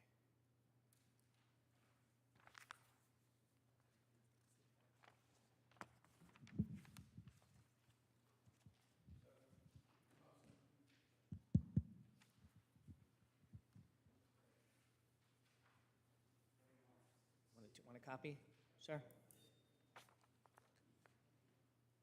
If I can just get her name and again on the record, name and address. And also indicate that you acknowledge you're still sworn and that your license as an architect in the state of New Jersey is still current and in good standing, please. My name is Afshan Wendell. Hold the mic a little closer. My name is Afshan Wendell, and I understand I'm still under oath, and my licenses are current. Great, thank you. So if you could explain to the board, they asked us before at the last meeting just to provide, and I think this was in Mr. Graviano's letter as well, a little bit more, some detail on the colors and the materials we'd be using on the facade. That would be greatly appreciated. So why don't we do that? We have an exhibit here, correct? Yes. So yeah, I have. Council will mark the document for identification as A3. Yeah, so so there are big boards and there are small boards, Mr. Pogorelic, and they're all the same thing. Do you want to mark the 3 sheets as A3 consisting of 3 sheets? That's fine. Yeah. That's fine. Okay, thank you. So Afshan, let's just mark it as A3, and that'll consist of all your perspectives, we'll call it. Okay. All right, great. So yes, I have colored rendered elevations, and I have a legend of all the colors that were used. Last time I did not have them, and then I have 2 views, 3D views of the proposed building. We modified the exterior color as requested from stucco to brick. So now we have all sides as brick, other than just, accentuated the box windows. All the colors that were used were from the recommended colors for this area, and they are listed right under here. And each one, they may not really look like what I have over here, but that is like the way the printer prints them. However, they are all from the recommended list. The back side, I'm also showing the side open area, and all the openings on the back, and the people sitting on the back over here. Some parking area here in the front also. We show the side open area and the entrance and all the openings. Some lights as well. So Ashfan, you've incorporated the brick, you've changed or modified some of the stucco elements to brick to match the surrounding buildings, is that correct? Yes. All right, and that was in Mr. Graviano's original letter, and it's also in his latest letter dated, I believe, 9/15, excuse me, I'm looking here, sorry, yeah, 9/15/2022. And you've also, as you indicated, taken some of the recommended colors That's correct. and also incorporated them, is that That's correct? Mhm. Okay. And to the extent Mr. Graviano or the board had some comments to fine-tune the architecture or the materials and colors, you'd be happy to work with them, correct? Absolutely. Okay. That's all I have for the architect, Mr. Chairman. That Any was the only questions- thing that was asked for us to come Any back. questions from the board? Mr. Graviano, you have any comments? No comments. I think we just like to, in the event of approval, look at the final color scheme during resolution compliance. But the applicant did change from stucco to brick at my request, so I'm happy with that. I think the only thing I would like to talk with the applicant with in the event of approval is if they go with the more traditional botany red brick in lieu of the tan that they proposed. Yeah. If that's something that the board and Mr. Graviano felt was appropriate, we have no issue with that. Mr. Chairman? Commissioner DeStefano. I kind of like the tan color right now. I mean, I think the applicant did a good job with the plans they submitted here. I mean, the colors seem pretty good, the way everything matches, but, I think we're putting a new building here. I think, it'll have a different look. I think that's what that downtown area needs, so the color, I think, is pretty good here. Okay. Like I said, architecture is always a little in the beauty in the eye of the beholder, so whatever the board prefers. Any other questions from the board? Mr. Chairman? Commissioner Molnar. My question is just about the garbage. That utility space there is going to be for the residents as well as the restaurant? Ashfan, can you answer that? Yes. One container is for the residents, and the two are for the restaurant. And how often is that going to be picked up? A restaurant and resident, I mean, that's not a lot of room for garbage. We did discuss that last time. The one garbage can, they're 96-gallon cans each, and depending upon the requirement, the owner was going to make the number of trips to pick up was going to be decided. Yeah, that would be private hauler, Mr. Commissioner Molnar. There's no indoor storage like for cardboard or anything like that? Everything's going to be kept there? It just doesn't seem like a lot of room for restaurant garbage as well as residential garbage. At this point, we have it for the outside garbage is only for the garbage. Any recyclable would be inside and would be put outside when the dates are. We would be fine with the condition, and I completely understand the concern, that there would be no storage of cardboard or anything like that in the public view, that everything would have to be organized in cans or specific receptacles. I would completely agree with that. Okay, thank you. I just want to make sure we don't have an overflow of garbage sitting there. I completely agree. All right, thank you very much. Chair. Commissioner Fukas. Duval, do you have a prospective tenant for the restaurant signed, or it's Not just- yet, no, it's correct, yes. Thank you. Any other questions from the board? Mr. Carlett, any questions? How many garbage cans do you show on your plans? I have three 96-gallon garbage cans. Many? 3, 3. yes. For how many apartments? 4. And a restaurant? No, one, actually, yeah, one 96-gallon is for the apartments, and the other 2 are for the restaurant. And, the one can does take about 8 13-gallon bags. So that's a typical, if it's picked up twice a week, I don't think that a 2-bedroom apartment generates more than 2 13-gallon bags per like 3 days. For 4 So that's- two-bedroom apartments, you're going to provide 1 garbage can? That garbage can is big enough to take eight bags of 13 gallons. Mr. Carlet, can you bring the mic a little closer? I can barely hear you. I'm Eight- turning towards the eight- witness, and I can't, I It's forget okay, I it. can Thank barely, you. there you go, that's better. Yeah, 8 13-gallon bags. How big a garbage can? Excuse me? How big a garbage can? It's about, my God, is it 96 gallon? Oh no, wait. Yeah, around that. I'm sorry, I don't have the Mr. exact Chairman, number, oh, but yes. I want to that- tell you that the Mr. city Duval? provides. I'm sorry. I did submit. Mr. Carlet, hold on one second. Okay, Mr. Duval. Yeah, just an object, I know Commissioner Molnar wanted to clarify some things on the garbage, which is fine, but we did go through this testimony the last time, and the only thing that Ms. Vidal came back to testify to was the color and the building materials.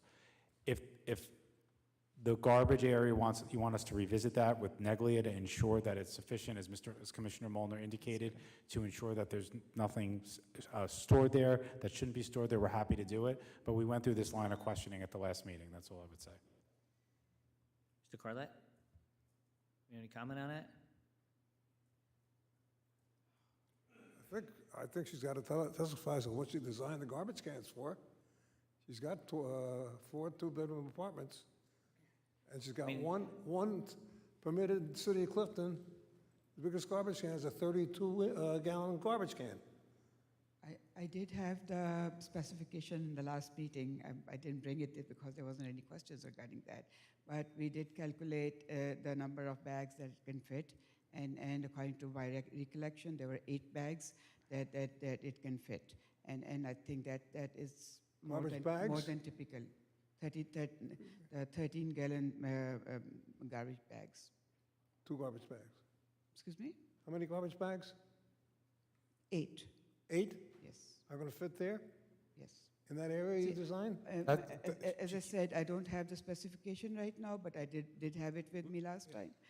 But according to the calculations, it will accommodate all the garbage from all those 4 apartments. And if you're if you're removing it on a regular basis, even if we are doing twice a week, it should be definitely more than sufficient. Tell me the circumstances under which you designed this. Is a 3-floor building, 3-story building? Again, we went through this at the last meeting. We talked about the height of the building. We talked about all these things at the last meeting. I didn't cross-examine her at the last meeting. Yes, you did. I don't remember, to be honest with you. I'm not sure if you didn't, but, I mean, you have a revised plans. He's welcome to ask the questions. Okay, leave it to the board. Why did you design a 3-story building?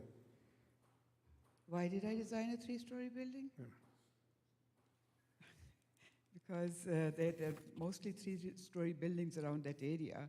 There are 3-story buildings right one property away on the left side, and then there are 2 3-story buildings right across. And to my understanding, that the 3-story building that we have fits very well in the neighborhood.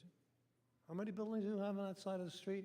How many 3-story buildings? Right across this location, there are 2 3-story buildings the right side- on the if you're facing Mr. it, Chairman, facing our it, planner, that- Ashwan, hold on one second. Okay.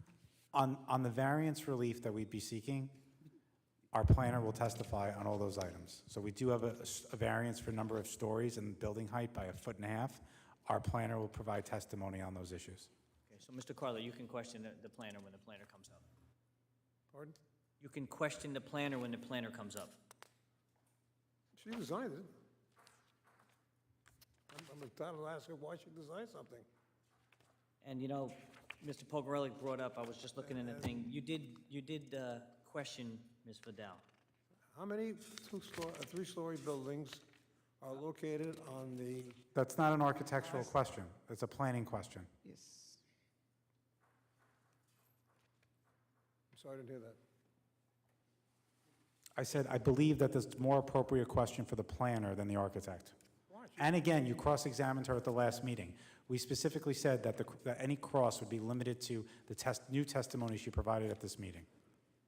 Well, the planning officer, or the planner, did not design the building. This woman designed the building. I'm entitled to ask her why she made a three-story building. I don't, she didn't really come to an answer. Ashwan, did your client? The question is, how many three-story buildings are on that side of Dayton Avenue? I think she can answer that. Do you know how many three-story buildings are on that side? I think the planner would probably respond to that, All right. but there are three-story buildings all around the area. I just looked at them again this morning, and I don't have a number, but we did look around in the neighborhood when we were designing that. On that side of- and the building would fit right Okay, in there. she said that she didn't know the number. My She said she question didn't know is, the number. on that side of Dayton Avenue, Ashwan, if you don't know, don't answer. how many, in that block, how many three-story buildings are located? I can't say that. I don't If know. I were to tell you none, would you agree? She said she didn't know. Don't answer for her. She said she didn't know. Next question? She doesn't know. She doesn't know, okay. How many people is the tavern on the first floor designed to hold? Again, we went through this at the last meeting. I leave it to you, Mr. Chairman, if you want him to, it's almost round two, but I leave it to your discretion if you want to let him do that. Can you answer that? Yeah, what's the question? How many people, how many patrons is the building, is the floor, first floor, the tavern on the first floor, designed to hold? I didn't get the question. Ashwan, he's asking you about the occupancy limitation of the restaurant. How many occupants, I guess, per building code can fit in the restaurant? That's what he's asking. I did have that information on there. How many? Yeah, it was on the plans that you were previously submitted. So I did have that on the original plans that I submitted. The first submission that we did, we have all that information on that. How many?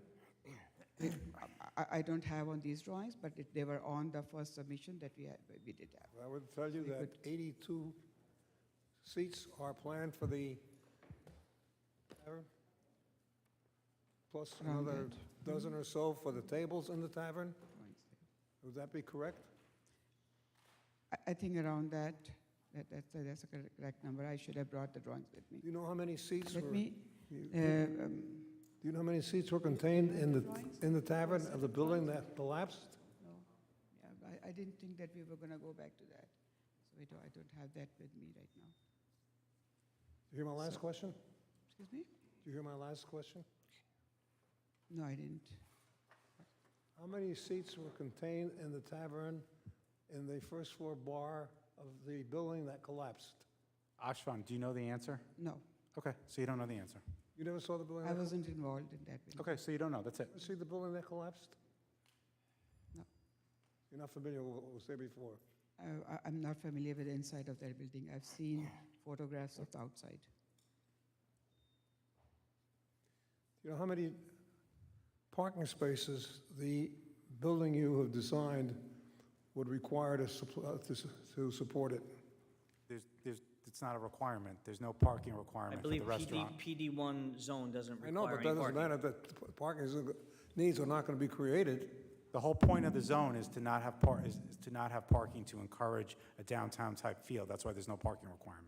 I certainly think this board should know that if they were taking a building that collapsed, that was in existence when the zoning ordinance was adopted, and have tripled or quadrupled the amount of parking you want to develop with the new plan in this building that's twice as big and twice as Mr. tall. Carlet, if PD1 zone doesn't require parking, how could the board look at parking if it's not required? It's what's generated. It's what you're doing to the neighborhood by the granting the variances that they require. And if you were the applicant's attorney, you'd be the first one saying that, it's not required, correct? They're seeking to build a building that's got 2 more stories than the one that collapsed. And the building that collapsed did not have. I'll make this very simple from a legal perspective. From the restaurant, I object to any questions regarding parking because there's no requirement. For the 4 residential units, yes, per RSIS, because RSIS applies to any residential development, and it's noted in the letter, we do need a certain amount of spaces that our traffic engineer and planner will address. Neglia concurs with their analysis, but we will still go over it. But the restaurant parking is not within the purview of the board. It's not required.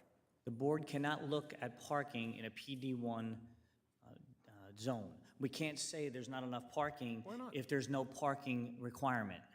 If you're generating double the amount of parking because you're going for a use variance to increase the permitted size of the building, certainly this board can look at the effect on the neighborhood of more parking being created. We're actually under on the lot coverage by 20%. The building could actually be bigger from a commercial perspective.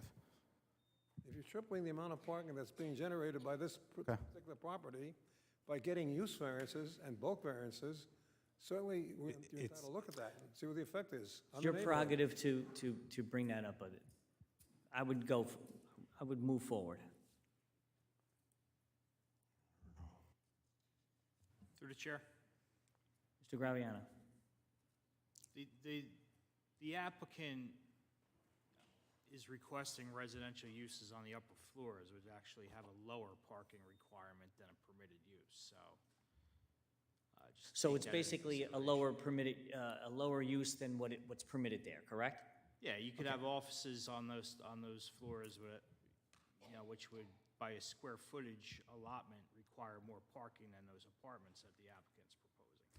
I know, and the PD1 zone doesn't require parking, correct? Correct. Okay. Mr. Chair, let me just. Commissioner Fukas. Mr. Carlet, that's a nice suit, by the way. The occupancy load is determined by the fire department once they get the CO. And they can't speak to that right now because they don't even have a tenant for the restaurant. Except you were being asked to grant a variance that substantially increases the size of the building in the number of stories and in the use. You're permitting the use of a basement that was not used before. This building collapsed because somebody went down in the basement to try and to destroy the building without even getting a permit from the city. I remember. Now they want to put the whole kitchen down in the basement. I'm basically. They were there before. Basically, instead of going back and forth as part of the delay tactic of just wanting this to be carried on, I'm not going to address anything that I don't feel needs to be addressed. Okay. Let's move forward. Next question. You have another question? How much parking would be generated by the restaurant in the first? We already went over this. We object to it. He's objecting. And I believe the board agreed that there was no parking requirement. Next question. I agree with his objection. Correct, Mr. I disagree. Correct. Thank you. I think we're allowed to look at what kind of additional parking a building getting variances and use variance particularly will generate. I think that's an effect on the neighborhood. Regardless of the fact that you have public parking behind it, public parking that is very difficult to find parking space. That's your opinion. My life. That's your opinion, Mr. Carlet. You're allowed to have your opinion. Any other questions for the architect? It's architect, no. Good. Interested parties, any questions for the architect? I'm sorry, you, unfortunately. Okay. Sir?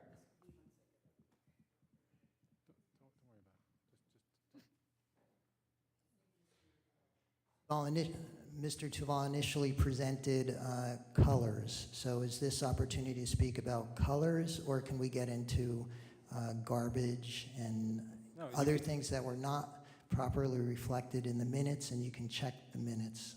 There was no capacity statement in the minutes. I'd also like the minutes corrected.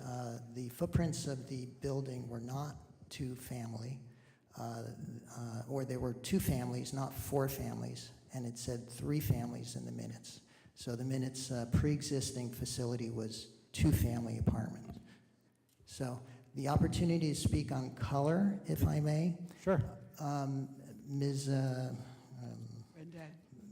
Duval, did you, are you familiar with the master plan of the city of Clifton and the objectives of those plan and the nomenclature historic Botany Village? I did read what was provided to me on that, Okay. all the colors and, the style.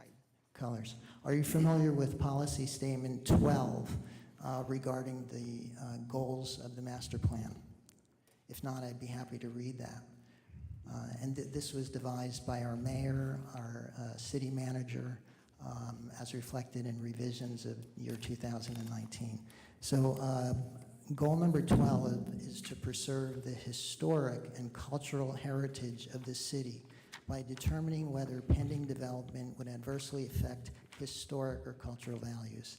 The city seeks to identify, maintain, and protect historically significant structures as identified planned through the adoption of regulations that affirm the historic element that characterizes this community.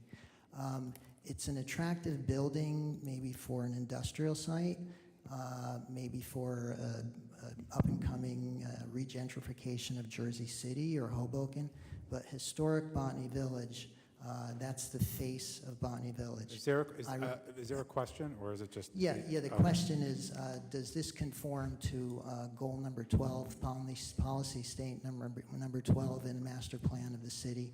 And if your architect was even familiar with that when designing this plan? Ashran, as an architect, can you speak to master plan policy statements? If you don't feel comfortable, I would think that's more of a planner issue, but it's up to you. I feel I did look at the neighborhood very closely. I read the requirements, and I think this does comply with whatever was required. Okay. Okay, and some of the comments are not to regurgitate facts, but we have a commission here who, again, is served with the ability and the objective to satisfy and preserve and enhance the community for which it represents, and this is historic Botany Village. Another question, since it was represented with, should we go into occupancy, apartments, garbage, those things? Are we ready to do that? I or- believe Mr. Tuval said that the planner, you were going to have the planner speak on behalf about the garbage and stuff like that? Was it- I believe we testified, both Mr. Dipple and the architect, on the garbage issue. If there were questions about any of the variances that we're seeking, the height of the building, the number of stories, our planner will go through all those items. And that will be at the next meeting when the public Well, it can- depends how, that's up, I guess, to the board, but it depends how far we get this evening. Just so you're aware, after the architect is finished, I'll have the traffic expert come up. I don't think that should be long, but you never know, right? And then our planner would be last, so that would be the last witness that we would present. Usually the planner goes last, they hear all the testimony, all the comments, and then provide their variance justifications based on all that information. I don't know if we'll have enough time Yeah, for like the I s- last planner, because we do have one more application in front of us. Yeah, that'll be up to the board. Well, then it can be next time to could get my be. comments over? Sure. Did you want to address anything that the architect brought up in her statements as an architect? Again, Yes, now- garbage or occupancy? Now would be the time Now would be the time? for the architect. Okay. Do you know what the Botany Village statistics on average household number is compared to the rest of the city of Clifton? That's not an architectural question. She would not Well, know that. you brought up Planners, occupancy. It's actually 5. So for 4 apartments, you're enhancing the area by 20 occupants versus 3 for the city of Clifton. You brought up garbage. Do you know what the average development of garbage per person per day is? It's 3 pounds. All right? This is the first that I've heard 75 to 100 pounds or 75 to 100 individuals occupying a facility, residents and the facility, and you demonstrate 3 garbage cans? I mean, we could talk about dumpsters, and we will talk about easements and those things and dimensions. But Through the chair. I think it's grossly underestimated the volume of garbage that you Okay. represent. All right. I know you're making a statement, and I appreciate that, but now's not the time for that. Okay, sure. So I'll come back. through the- Mr. Graviano? I'm just curious, where did you get your 5 persons per household statistics? Citydata.com, the last statistics on city, and there's some other information there that's persons per square foot or per square mile. I just don't see how that number is rational, because that's larger than the overall household size for the city of Clifton, which considers tens of thousands single-family dwellings, which are the largest population generator, and this applicant's proposing 4 two-bedroom apartments. I just don't see how that statistic applies here. I know the statistics for the city of Clifton. So I'd be happy Listen, to. I know you're opposed to this project, but I think we have to be in a situation where we're telling the board realistic facts, and that's simply not a realistic fact. Correct. I'd be happy to fact check that for you. And I'm not I don't opposed think- to the I don't think you- project. I don't think you need to, because it's not right. Well, that's your statement. I'm not opposed to the project. I'm here to represent the gross understatement and the overutilization and the impact of this inappropriate building in the community. Okay. So I'm not opposed to development, but there are rules and the significant number of variances and breaking those rules is not appropriate. To have a project that's scaled appropriately All right, that fits in a community. I gotta stop Okay, you. sure. I don't want to be rude, but I have to stop you. No, I'll return and maybe I'll present it in a more eloquent way. Yeah, and on a closing statement, you're welcome to make a statement. Very but- good. Okay? Okay, thank you. Oh, okay. Any other interested parties that would have a question for the architect? Okay. Our next witness is our traffic engineer, John Korak, with Stonefield Engineering and Design. Ashton, you need me to help you take that?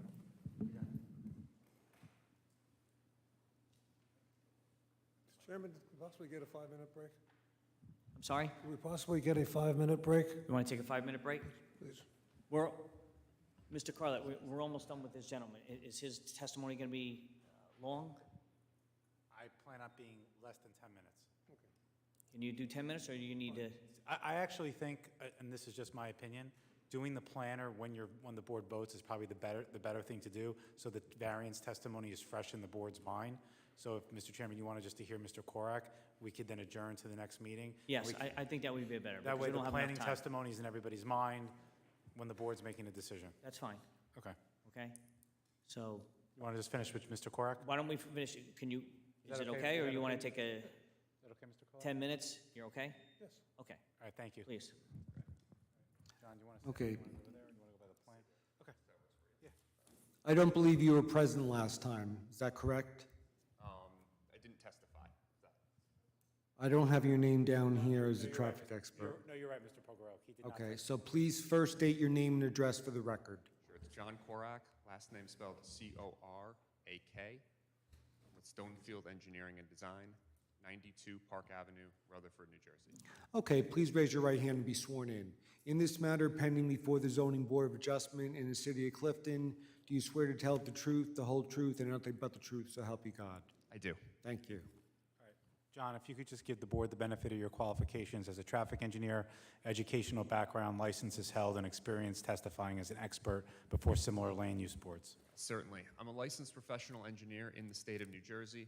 I hold a Bachelor of Science in Civil Engineering from the College of New Jersey. I'm an expert in the field of traffic and transportation engineering, prepared over 100 traffic studies for land development applications.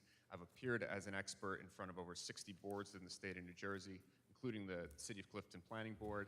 I also serve as Planning and Zoning Board reviewing traffic engineer for a number of municipalities in the state. Mr. Carlett, have any questions? I'll accept the qualifications. We'll accept the qualifications. Thank you. So, John, your office prepared a report in connection with this application? That's correct.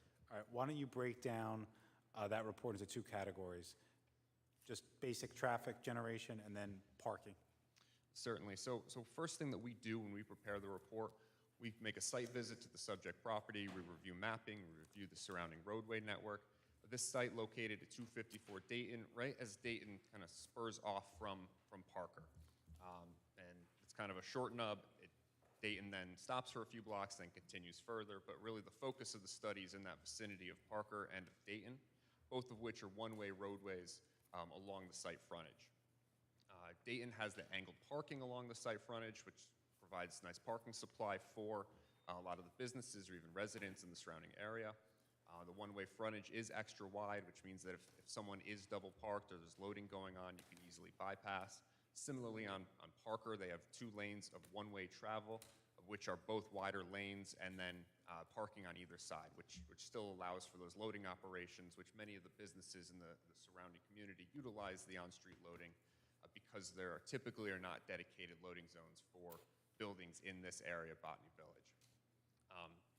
The site is located, of course, in Botany Village. It takes its name very appropriately. It is that village setting, that downtown setting, that walkable, basically street walls, buildings right up on the setbacks that creates an inviting environment for pedestrians. So as traffic and transportation engineers, we don't just look at cars, trucks, buses. We're looking also at the movement of people. That's really where our focus comes into.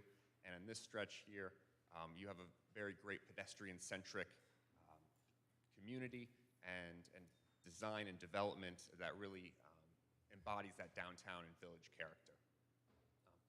With respect to traffic that's generated by this site, we did forecast those traffic volumes utilizing the trip generation manual from the Institute of Transportation Engineers. That is very typical. It's the industry standard way of forecasting traffic for the site. Split up into 2 key components. Of course, there's the ground floor restaurant, and there's the 4 residential units that are above. So John, on those 2 items, for the restaurant, which is permitted in the zone with no parking requirement, is the project well under the 100 trip threshold that DOT deems to be significant? Yes, it's less than half of that 100 trip mark. Okay. And then for the 4-unit multifamily aspect of it, which is the use variance aspect of it, how many trips would be generated by the 4-unit that are being proposed? So what we look at as traffic engineers, we look at the peak hour of traffic volume, and a 4-unit development would generate about 2 trips in that peak hour. And the reason that number is less than, say, 1 per unit, it's because, say, your commuting patterns, they don't always occur directly in that peak hour. You also have people that work off-peak shifts. You have work from home. Essentially, the way the data breaks down at the end of the day is you don't have a direct concentration of traffic in the 1 hour. You have it spread across multiple hours throughout those morning and evening commuting peaks. So in the morning peak, when people are commuting to work and school, and the evening peak when people are coming home from work, and in the Saturday midday when people are running their errands, typically on the weekends, the number of trips generated is 2 vehicles? Right. You may have a car or 2 leaving in the morning, a car or 2 returning in the evening, and perhaps 1 in, 1 out on a Saturday midday. Is that have as little significance as possible on the surrounding area? It is essentially a negligible impact. That amount of traffic over the course of an hour would be imperceptible to any motorist on the roadway. Okay. Can you now speak to parking, and only as to the residential piece, as we talked about earlier, and as you heard, the retail or restaurant does not have a parking requirement, but the residential technically does under the residential site improvement standards. So can you speak to that, please? Right, of course. So, of course, the restaurant doesn't have that parking requirement. We're in the PD1 zone. The residential portion of the site falling under the residential site improvement standards, like any project in the state of New Jersey, does have a parking requirement associated with it. But, of course, different areas within the state and even different areas within this community need on-site parking at different rates. And the RSIS does give the boards flexibility to grant a de minimis exception to those residential site improvement standards with parking requirements within. 2 of the components that are important here that the RSIS lists are the neighborhood characteristics and the provision of off-site parking supply. So here, of course, the neighborhood characteristics in the Botany Village at 25-foot approximately length, or width lots, where you really can't provide that parking on the site. course, it makes sense to not locate parking on site and instead create that downtown character, that walkable feel, and not really burden the surrounding area with paved lots directly on the frontage. It functions much better as buildings that continue that street facade. With respect to the off-site components, we do have the parking lot in the rear that contains about 80 spaces. There's additional on-street parking supply in the immediate vicinity, and the parking demand of 4 residential units, 3 were provided at the original building before the collapse, is really a de minimis parking increase on the surrounding roadway network that won't have any substantial adverse impact to the parking supplies and both in the parking lot in the rear and the surrounding streets in the neighborhood. And John, the planner will go over the historical aspect of the site, but I think one of the residents or one of the members of the public indicated that there might have been 2 residential units there as opposed to 3. Regardless, would that change your opinion in any way? No, if it was 2 or 3 prior, that doesn't sway my opinion. Okay. And then you've reviewed the Neglia letter dated, I guess the last revision date is September 15, 2022? Correct. And the Neglia has indicated that they've reviewed your traffic and parking assessment report? Yes. And do they take any issue with either your trip generation analysis as to traffic or your analysis with respect to parking? No. Okay. All right. Thank you very much. Any questions from the board?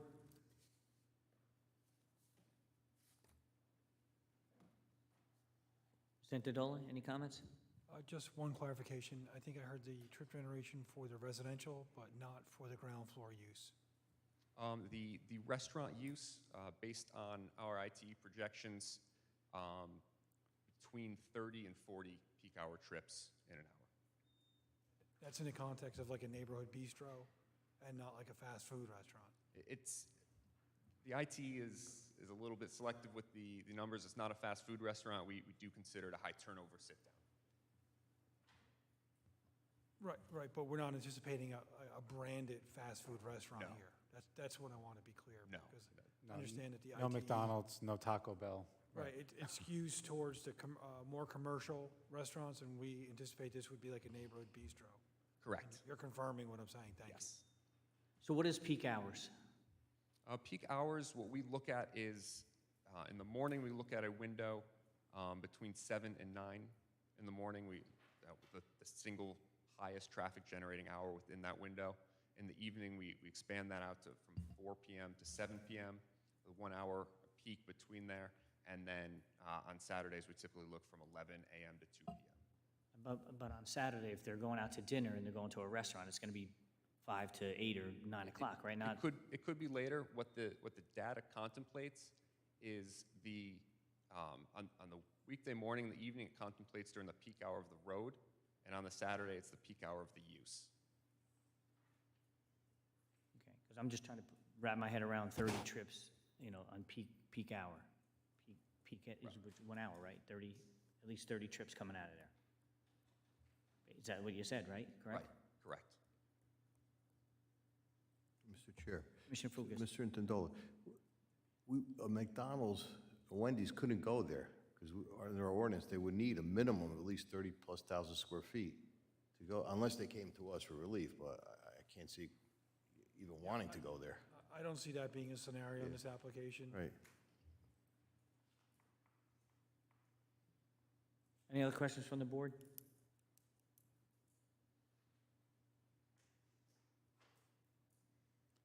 So just to confirm, just based on the questions that were asked, John, you don't see any substantial negative impacts from a parking or a traffic perspective as a result of this application on the surrounding area? And no substantial adverse impact to the surrounding roadway network as a result of this project. All right, thank you. Mr. Carlett? Where did you obtain the information that there were 3 prior dwelling units in the building before it was collapsed, before it collapsed? That was provided to me by my applicant team, Sorry? by our project team. By your project team. Where did they get the information? I don't have that information. What do you think it was, Mr. Carlett? Sorry? What do you think it was, Mr. Carlett? I want to know where you found it. I haven't heard anything about 3 prior dwelling units. So as I Heard about indicated, 2. I don't know if you heard me, but I said 2 things. One is I said that our planner would go through the history of the property, which I think is appropriate. And the second was, I believe a gentleman from the public did indicate that he thought that there was 2 units there previously and not 3. And I asked Mr. Korek if that changed his opinion, and he said no. I've been in that building many times in my life. I've been friend with the Rossies, having patronized Rossi's Tavern, having patronized Mrs. Rossi, who cooked in her unit on the front of the second floor, and having known that there's one dwelling unit behind her. That was it. I've only known of 2 dwelling units all my life in that place. Okay. That's what I'm trying to find out. I don't know how it's relevant, but we'll get the answer for you so you're satisfied.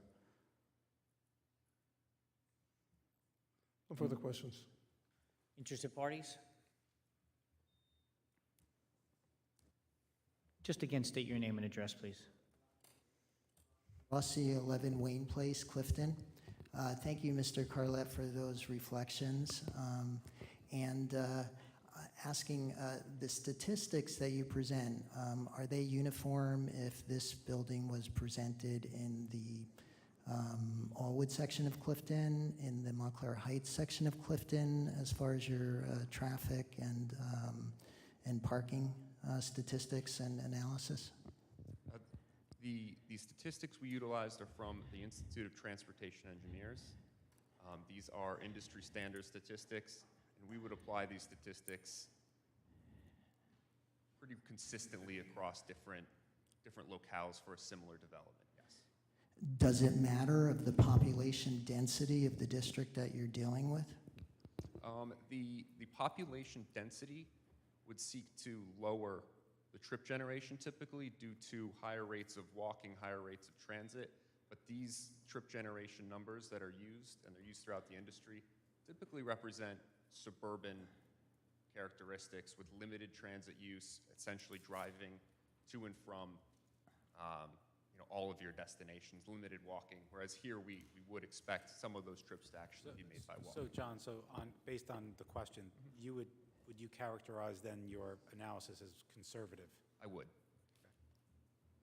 So just to share, again, statistics that can be obtained online, citydata.com. And for the board, the Botany Village section of Clifton has 22,101 individuals per square mile. The rest of Clifton has 7,000.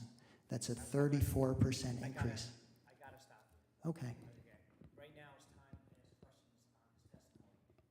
But you can go into statistics and stuff like that, but I need to put it in. Sure. The question was, are we comparing apples to apples? And it seemed like he was comparing his analysis to any district in any town in America, not Botany Village. That's perfect.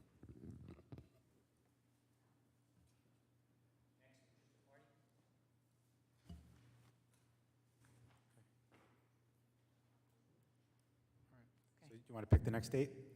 Yes. Okay. Let's pick another date. I know October's full.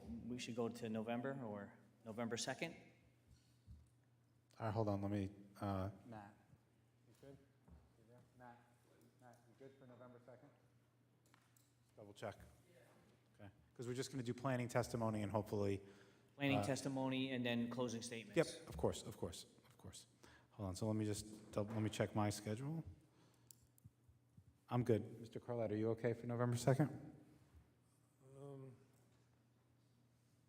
Yes. Okay, so we'll. Okay. So there'll be no further notice, November 2nd. We'll continue this. 7 p.m. in this room? 7 p.m., and then we'll do the planning testimony and question on the planner, and then closing statements.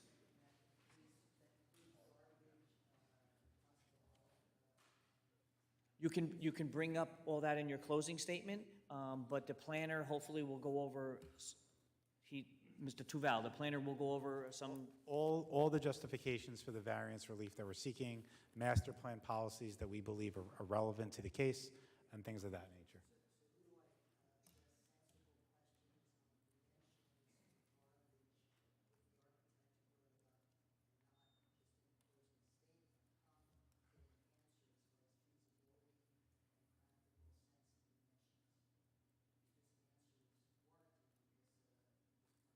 I think on that issue, It's just a matter of agreeing to disagree. The architect indicated she believed that the garbage was sufficient. If somebody doesn't agree, that's their prerogative. They could provide that testimony in public comment at the end.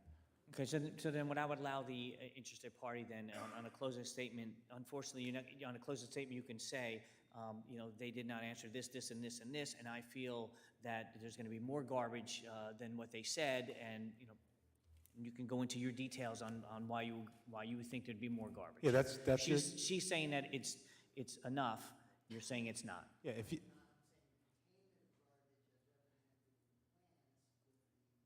you can give your opinion, at the end, unlike now where it's just specific questions, you can give your opinion on anything. If you disagree with something, you think that, even though we believe we put on a good case, if you disagree, you can put that on the record and state your opinion.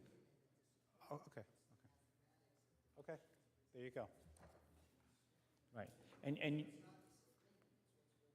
I understand, and you're saying that you feel that what they said is not correct, correct?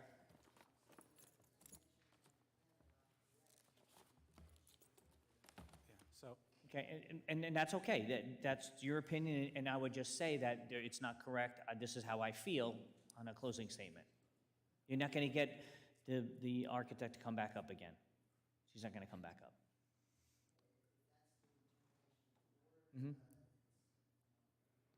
But I welcome your testimony and your closing statements. The board would, I'm sure, like to hear it.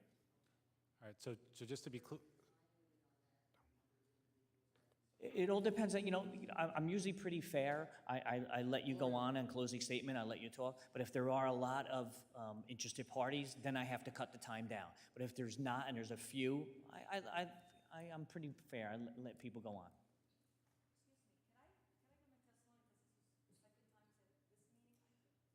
But here's my issue. Mr. Carlett is your attorney. If you didn't hire him as an attorney, you could get up there and ask any question you want. See, this is the issue. He's representing you. If you weren't here, if he wasn't here representing you, then you're welcome to get up there. I'm not an attorney, but I can just tell you that's how it works. and Mr. Carlett can provide a closing statement on behalf of his client. Yeah, Mr. Carlett, you can.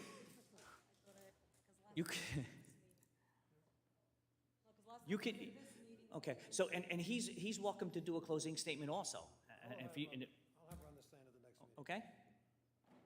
That's fine, no problem. So just to be clear, we're adjourning this to November 3rd.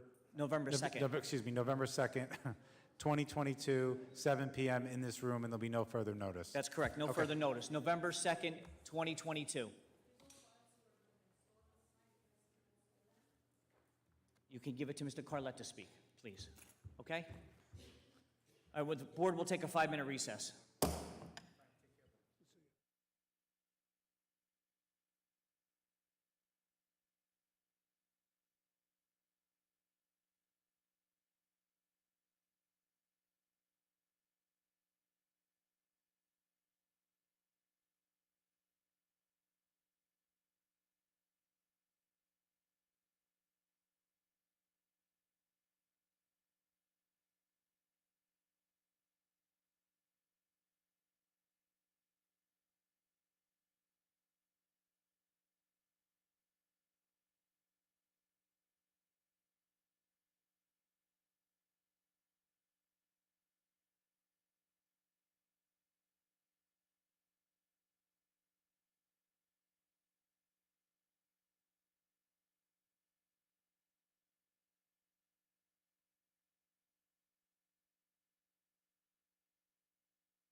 Okay, I'd like to reconvene.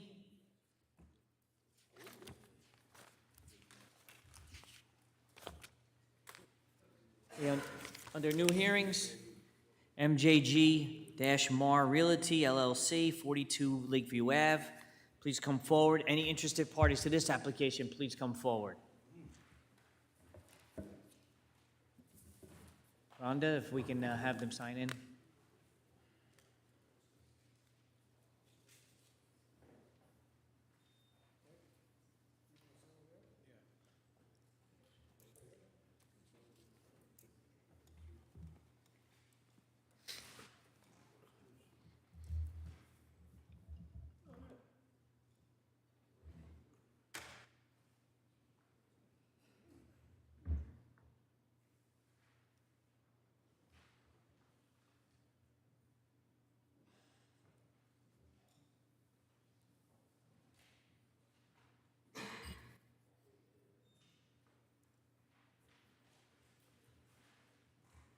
Appearance of counsel for the record, please. For the record, Frank A. Carlett Garrison, Klein and Zarutsky, 1135 Clifton Avenue, Clifton, appearing for the applicant. Okay, and I believe we have a question on the notice. Can I have your name and address for the record, Hi, please? Mr. Chairman, Michael Murphy, 729 Van Houten Avenue in Clifton. Just like to bring to the board's attention that this applicant's public notice may be legally defective, which affects the jurisdiction of this board to act. I say this because the public notice states that, quote, "This is an application for use variance to permit use of the former Garden Plaza bowling alley for a storage and distribution center for the sale of motor vehicle parts, retail, and wholesale. The sale at wholesale is a use not permitted in the BC zone," unquote. That's what the notice says. The problem is that the, quote, "sale at wholesale" is not a prohibited use under Clifton zoning ordinance. In fact, the sale at wholesale, quote unquote, is not a use at all under the zoning ordinance. The word wholesale is merely a descriptive word used to characterize the selling of large quantities of goods at low prices. And nowhere in Clifton's ordinance does it offer a definition or distinction between the words wholesale and retail. Thus, no D1 or D1 variance relief for the non-permitted, quote unquote, non-permitted use of, quote, "sale at wholesale" can be granted, right, since such a use is non-existent. Ultimately, the applicant is proposing nothing more than a standard retail auto parts store, which, by my evaluation, would require 46 parking spaces under Section 46160 of the Clifton Zoning Code. And so in this matter, the board does not have jurisdiction to hear the application because the application is not truly seeking a D variance relief for the sale at wholesale. And that's quote, quote, "sale at wholesale." And the notice should be revised to properly identify a truly non-permitted use that would confer the board's jurisdiction. Mr. Graviano, you have any comments? Typically, if a use is not specifically outlined in the zoning ordinance, an applicant requests a D1 variance. The applicant is here before you this evening requesting a D1 variance for this use. So the applicant's noticed for a D1 variance, so I think it's certainly, within the board's purview to hear this application tonight. So your opinion is that it's a D1 variance, and that's what he put it in the paper and noticed for? Yeah, we're here for a D variance. Through you, Mr. Chairman, I'd like to hear what council has to say. He's citing 461-60, that's standards for parking spaces in areas. Please talk. We keep the microphone. Said he's citing section 461-60. That's standards for his parking spaces and areas. I don't know what that's got to do with use. Well, through you, Mr. Chairman, after hearing the comments from the interested party and the comments from Mr. Graviano, as well as the comments from council, it's my recommendation as council that the notice be deemed effective. Okay, so you're saying it's In what sense? I said the notice is deemed effective. effective? Effective. Sorry. Yes. Effective. So basically, you noticed for a D1 use variance, even though the gentleman's point is that wholesale and retail are not specifically said in the ordinance, correct, Mr. Graviano? But a D1 use variance usually covers anything that's not permitted, correct? Correct. Okay. And a D1 is the most stringent use variance also with regard to standard of proofs. So I believe it is effective. Okay, sir, thank you for the Mr. Chairman, question. if I may ask a question, though, what proofs are going to be offered for the acquisition of a variance for a non-existent use? Right, there is no definition between retail and wholesale in the Clifton Code. So effectively, they're saying that they're going to sell at resale, at wholesale, and they're going to sell at retail. There is no distinction between the two in the Clifton Code. So you effectively have an application for a permitted use, which is the retail use in the BC zone, but a woefully inadequate parking situation. That's why I was quoting 460-61. That's really what this application should be for. It's not a use variance, it's a retail sales in the BC zone, including wholesale, but as I just described, wholesale is undefined. So it's a sales use, and no use variance is required, but certainly a parking variance is required, and site plan approval and everything else that goes with it. So, of course, it's up to the board, but that's my observation and my testimony. All right, and your objection is on the record that you feel that it shouldn't be heard, but as for my counsel making a recommendation, my planner, the board will see it effective and we'll move forward. Okay. Okay. Mr. Carla, how many witnesses you have testifying this evening? Sorry? How many witnesses you have testifying this I evening? thought I was going to have three. Regrettably, only my engineer didn't show up. I don't know why. Said he'd Okay, be here. that's okay, because it's like 20 to 10 already, so. I will start with Mr. Capo. You know, he's the architect. Okay, if you can state his name and address for the record, please. Michael Capo, architect, 1037 Route 46, Suite G5 in Clifton. Okay, Mr. Can you please stand? Mr. Pocarello, swear you in? Okay, please raise your right hand. In this matter pending before the Zoning Board of Adjustment in the city of Clifton, do you swear to tell the truth, the whole truth, and nothing but the truth, so help you God? Thank you. We'll accept his qualifications. He's been in front of us many times. I need you to speak into a mic. Can you take that and you can take the cordless, please? You prepared the application for the architectural plans for this application? I did. You describe them to the board? It's an existing bowling alley that we were going to be turning into 11,443 square feet of warehouse space with a small retail area at the front, which is considered accessory use, less than 10%. The two existing toilet rooms are going to remain. There is a small basement, less than 300 square feet towards the front left corner that's accessible by stairs, which is mainly used for utility space. And as far as the exterior goes, there will be a new sign that's going to be applied to the front of the building over the main entrance. It'll be the same size as the sign that's there right now, right? Except the size will be the same. It will be. Yeah. It actually will be a little smaller because the existing one projected up and to the sides, which is shown as being dotted in there. And the rest of the architecture of the building is going to remain as is.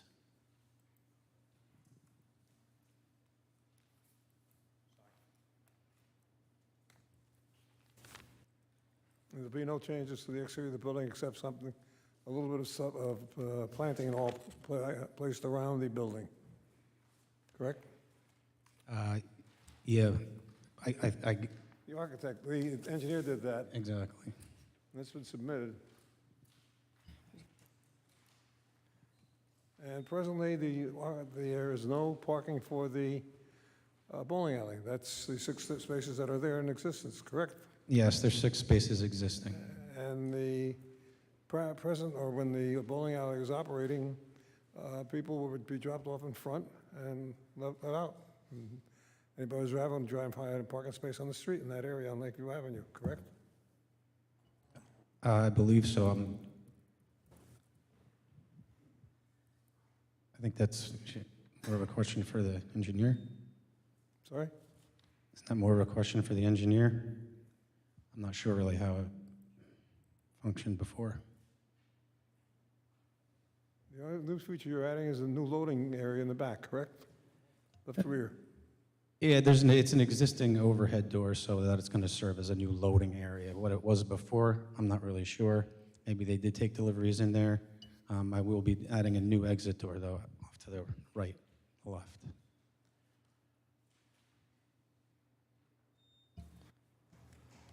So basically, you're taking an existing building and converting it from a bowling alley into a sale of retail and wholesale products. Right, but the main use is basically going to be a warehouse. Warehouse. Mhm. And the only real retail area is in the front of the building, less than 10,000 square feet of the total area, correct? Yes, it's less than 10% of the total area, which makes it an accessory use. Okay, so that I can understand, because I tell you, I can barely hear him ask questions. It's going in and out. I don't know why. So basically, it's wholesale, and it's more of what you're doing as a warehouse, or will you be selling as retail also? Selling stuff in the front? What's the deal? Retail is less than 10% of the total area, noted right on the plan.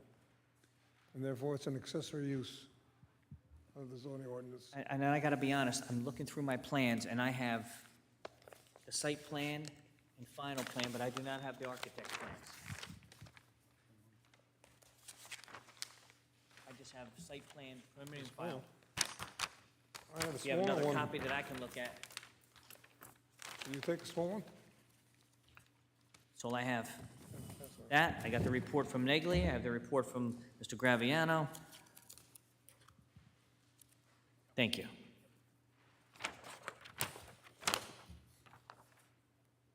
Oh, wait.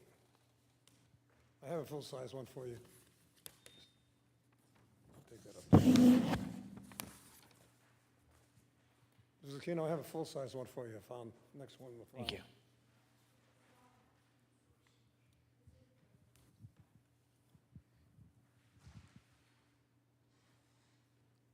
So, in actuality, it is like a auto parts store, correct?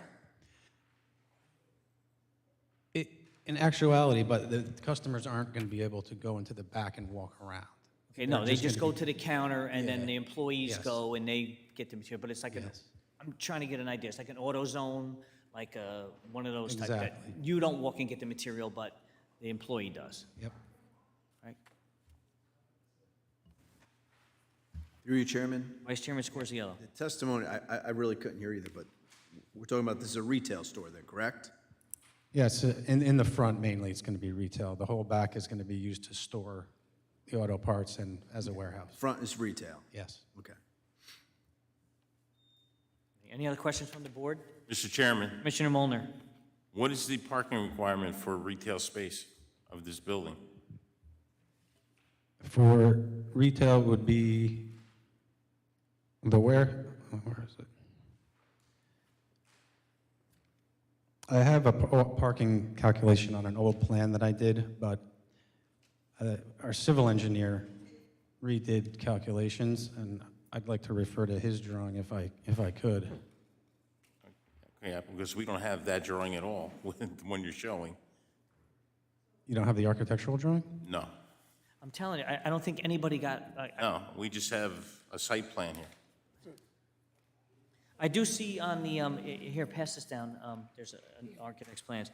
On his parking summary, he has, new warehouse is 11,443 square feet, existing basement, 293 square feet, total area is 11,736 square feet, and he has that divided by 2,000 is 6 parking spaces. How many, excuse me? Divided by 2,000, he has 6 parking spaces. That's what's required, 6 parking spaces? That's- If it was a warehouse use. Right, but what's the entire retail thing. space? Through the chair? Mr. Graviano. That's, I requested the operational testimony to verify the adequacy of this calculation and the provision of the off-street parking on the site. I think it would be good to hear that testimony because a retail use, requires 4 per thousand. Right. So I just want to, hear how this operation works. Is this calculation valid, know, I think I have an idea what this use is, but I think we need the applicant to put on that testimony. So I would assume we would get to the applicant next, and then we can get a testimony from the applicant. Okay. Any other questions for the architect?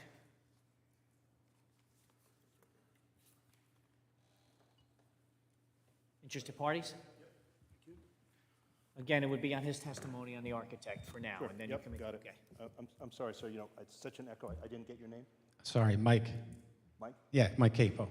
Oh, okay. Mr. Cabo? Cabo? C-A-P-O. Thank you very much. Okay. So, Mr. Cabo, you're familiar, obviously, with the Clifton ordinances and Clifton zoning code, correct?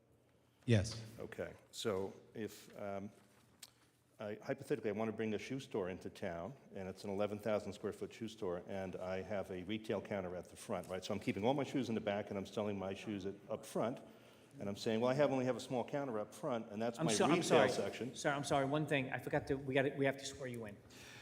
Just I'm for the asking a record. question. I know, but I have to swear you in. You were never sworn in the beginning, You Mr. were Murphy. never sworn in. Your name and address for the record, I have to swear. Michael Murphy, 729 Van Houten Avenue, Clifton. Perfect. In this matter pending before the Zoning Board of Adjustment in the city of Clifton, do you swear to tell the truth, the whole truth, and nothing but the truth, so help you God? I do. Thank you. Continue. Okay, thank you. So anyway, just the example of the shoe store. I'm trying to draw a comparison for the board's benefit between any other retail use that we're familiar with, right? So storing all the shoes in the back, I'm selling the shoes up front at a retail counter. What are my requirements? Am I supposed to comply with the 461-61 retail requirements? Or can I say, you know what, the back is a wholesale area, so I don't have to have any parking for that part of the building? It would be broken down into two different portions, one being the warehouse and the other being a retail. So if the warehouse is 1 per 2,000 square feet, the retail would be something different. If it was an office use, that would be 1 per 250. It would all be just taken as what it's being used for. Can you cite any examples in town where that has actually occurred, where there's actually been a bifurcated approval for wholesale and retail?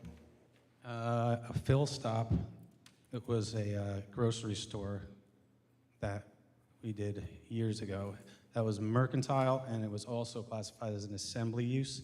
It's in the shopping center where the Valley National Bank is and the Clifton Savings Bank. I mean, in Kearney Bank, sorry. It was tucked in the corner where that Halloween store is now, and that was based on two separate uses. So one was the mercantile use, the other was an assembly use. And that had to be factored into the number of parking spaces that were in the existing parking lot. Is that not an established, very large-scale shopping center with probably, I don't even know, 400 or 500 existing parking spaces? Yeah, it's a very large scale. So there's no comparison to this application? The comparison would be is how the parking spaces are determined, yeah. It's all done the same way. I see, okay. So have you done an analysis for the number of turns that would be required to utilize this space every day, for how many trucks in, how many trucks out, to make economical use of 12,000 square feet of warehouse? No, that would be more of a traffic engineer. Okay, all right. So have you done any analysis of approximately how many retail customers would be visiting this location per day?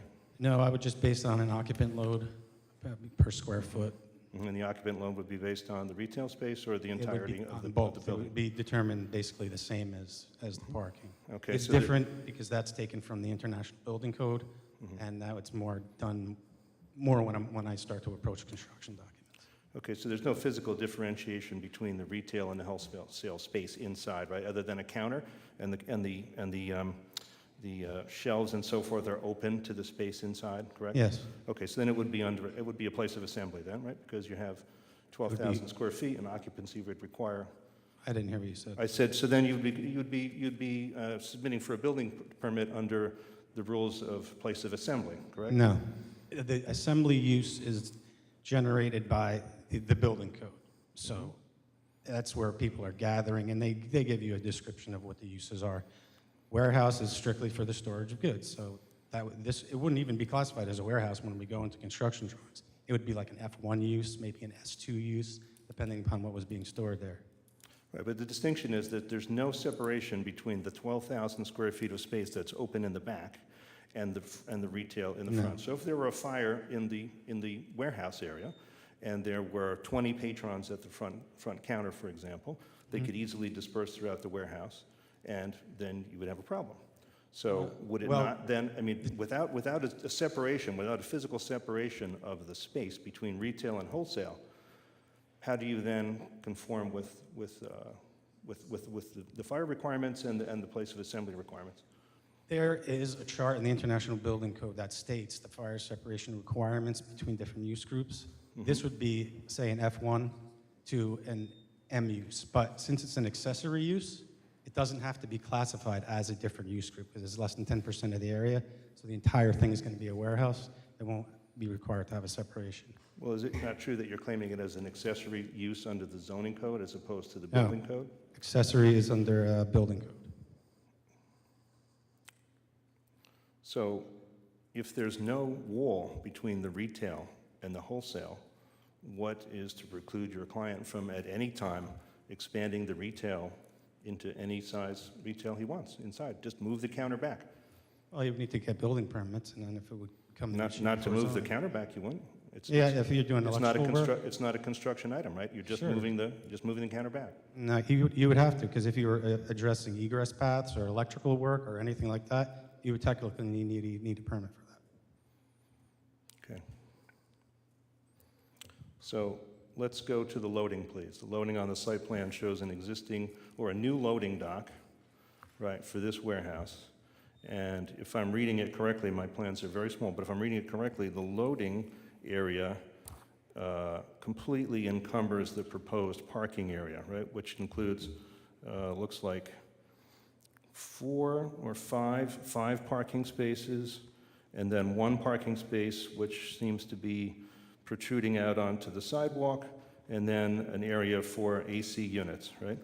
So again, with a 12,000 square foot warehouse, and your testimony is that you have no criteria for how many trucks this warehouse is designed for, what the loading dock is designed for. There's no numbers of trucks that are coming in and out, right? But the primary use is going to be wholesale. So that would infer, if I'm going to ask it as a question, would that infer that there would be many trucks in and out every single day if it's a wholesale distribution? That's more of a question for a traffic engineer. I don't really know. Okay, we do not have a traffic engineer tonight. You do not, right? Okay. All right, so the loading dock, just back to my specific question about the site. Let's say can you fit a tractor trailer in here at this loading dock and be More of a off-street? question for a traffic engineer. I'm not sure. But you're the architect, though, correct? Yeah, but it's all existing conditions. We're not really touching anything. I'm sorry, I didn't understand that one. They're all existing conditions. We're not really touching anything in the site. There were existing conditions for a bowling alley that was built in the 20s, I think, but there's not conditions precedent or applicable to the use as a warehouse, or certainly not as a retail building. Would you concur? Again, traffic engineering, I can't. No, I'm really- asking your opinion specifically I on can't that. testify to that, though. I'm sorry. Okay, no further questions. Thank you. Mr. Chair, Mr. Fukas. I don't know what we're voting on here because this is not an auto zone. These are two principal uses on one lot. They're not ancillary and accessory to each other, two separate uses. That's why I'm confused now. It's really not an auto zone, like you said, because one can function without the other. They have a wholesale component, and they're saying they have a retail component. Do you understand what you're saying, Mr. Carlett? I'm sorry, I don't understand that. You're asking for two principal uses. No, No, I'm Mike asking- said they're ancillary and accessory to each other, but it's not an auto zone. It's two separate because they can exist independently of each other. One is wholesale, one is retail. Correct? I'm just lost. What are we voting on? I'm sorry?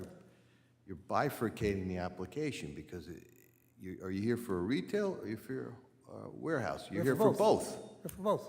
It's two principal uses on one lot, right? That's correct. That's what the All right. application is.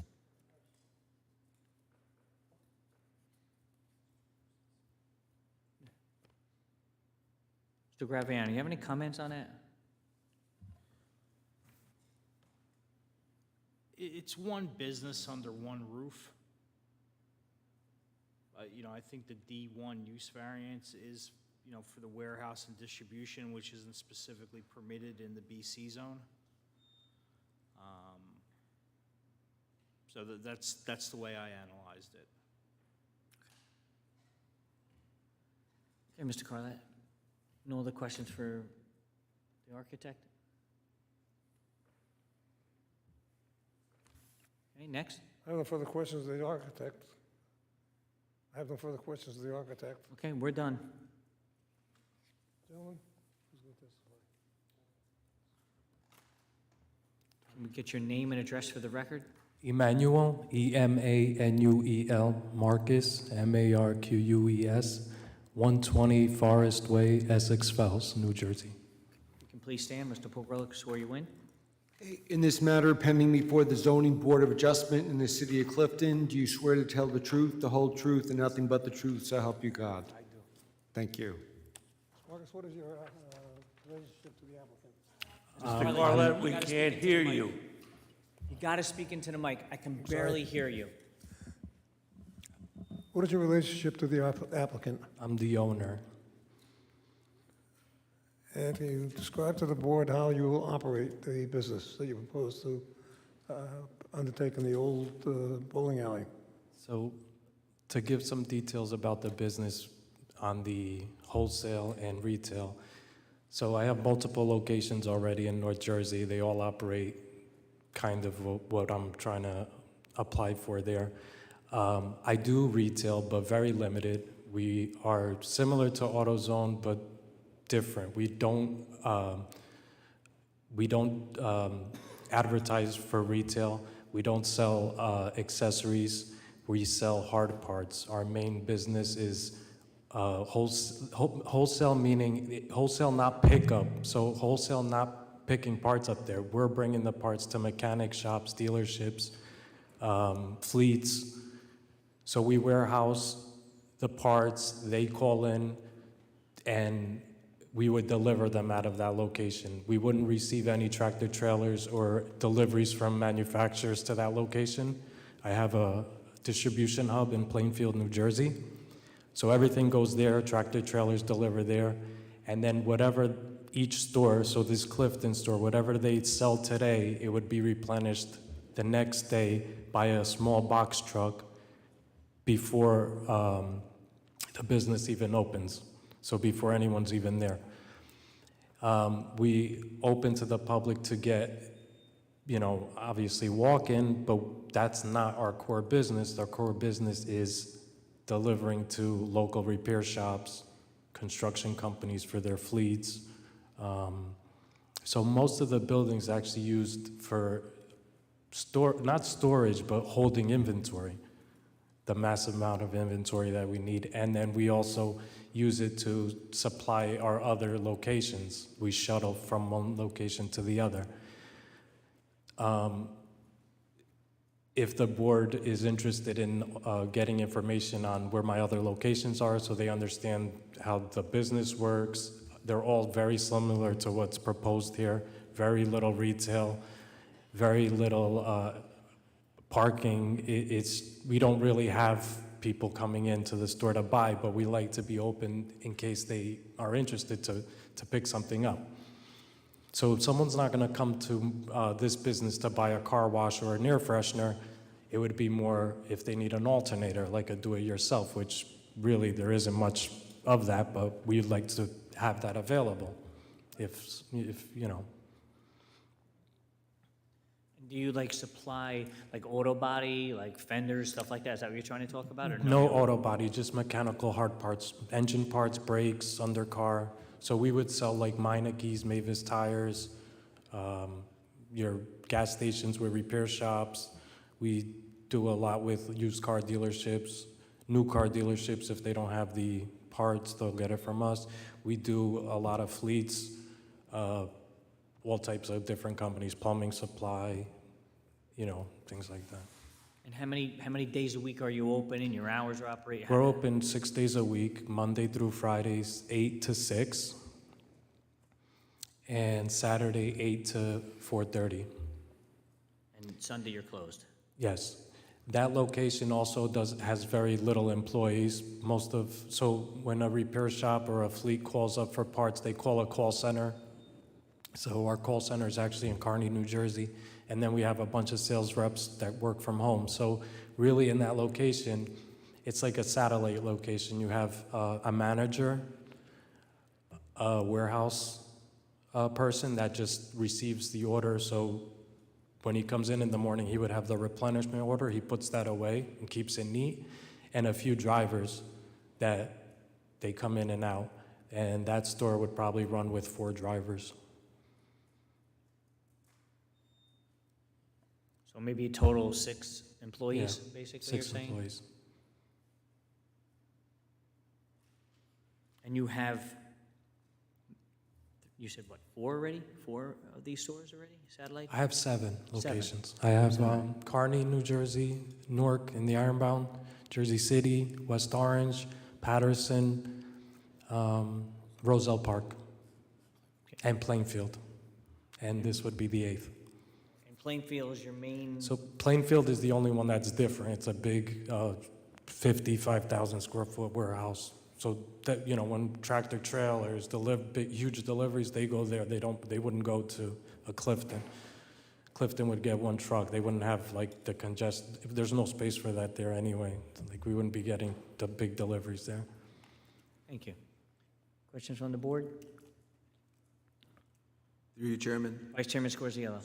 So this facility is 11,000 square feet, correct? Correct. Other than the 50,000 square foot facility, what do the other facilities look like? So they're all between 8,000 to 15,000. They're very similar to this. They're similar in size. Yeah, Yeah. same type of setup. Most of them have very limited parking also. The only one, some actually don't even have parking, so again, we're open to retail, but very limited. So we're similar to an AutoZone or an Advance, but different where we're not trying to attract Yeah, walk-in. there's other auto companies around that, or I guess are similar. What I've seen in other parts, though, is with only 11,000 square feet, sometimes we see these big trucks coming in. We have this often on Van Houten Ave or Mount Prospect that, we wouldn't think that there's going to get, tie up traffic or stuff, but then we get these big deliveries. There's a problem over here on the corner of Mount Prospect and Van Houten. I don't know if you're familiar with that. But I don't think they have a lot of square footage there, but, there's always a problem. So I guess what we need to be concerned with is, what kind of deliveries are coming in. So really, we receive 1 delivery a day, and it's a 16-foot box truck. So it's a box truck. 1 time a day. So the congestion deliveries, that's actually in Plainfield where we have loading docks and we get trailers. The delivery we're receiving in Clifton every day, it would just be whatever they sold the previous day. It's like a replenishment. So if they sold 100, usually it's 1 pallet. Each store gets 1 pallet a day once it's established. Obviously, this is not established, but once a store is established, usually it's 1 pallet a day. Okay. And again, repeat, like what kind of volume leaves that store? You said 6 cars. Yeah, so regularly, a store would have 4 to 6 drivers, like once it's established, because we're serving just the local area. We're not, we're like that store is going to service Clifton, Passaic, Garfield, that area. And then I have a store in Patterson which actually that's who's servicing this area now, but it's the customers, it's demanding. They want the stuff fast. They want in and out. So I'm having a hard time, and that's why I decided to. What store is serving Clifton, Passaic, Patterson? Patterson. I have a store in Patterson. You have a store in Patterson. On Van Houten Street, on College Boulevard in Patterson. How big is that? That's 18,000 square feet. But it's a 2-story warehouse, like it's a bigger building. And that's the same setup, very small counter, no parking actually, just like a strip, like a little parking lot. How many drivers there? 5. Okay. Mr. Chairman? Commissioner DeStefano. So, sir, out of the 4 delivery drivers you have, how many times you think they go in and out to deliver stuff? Probably once every hour and a half. Usually they would take like 5 stops at a time. Okay. So one small box truck a day for deliveries. As a retail, I'm not going to go in there like myself to go in and buy floor mats for my car, am I? We don't carry You don't, that. right, so you're just the main hardcore Yeah. auto parts, correct? Yeah. Okay, thank you. Any other questions from the board?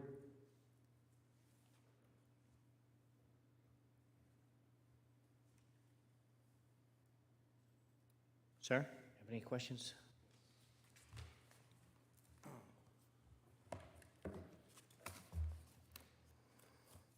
So, Mr. Marcus, it's your testimony that you do operate a retail component? at the Yes, we have a location, right? retail in And every what location. what is the trade name that you trade under, sir? Wilson Auto Parts. Wilson Auto Parts, okay. Mr. Chairman, may I approach the board and distribute these and as well to council? Mr. Carlet? Can I-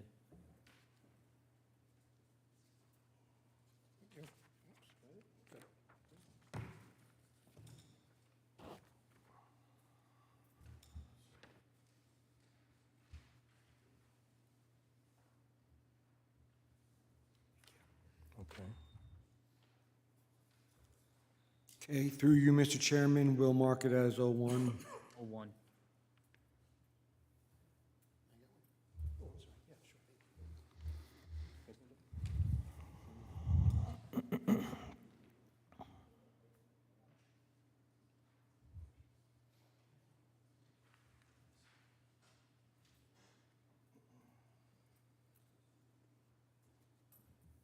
No idea.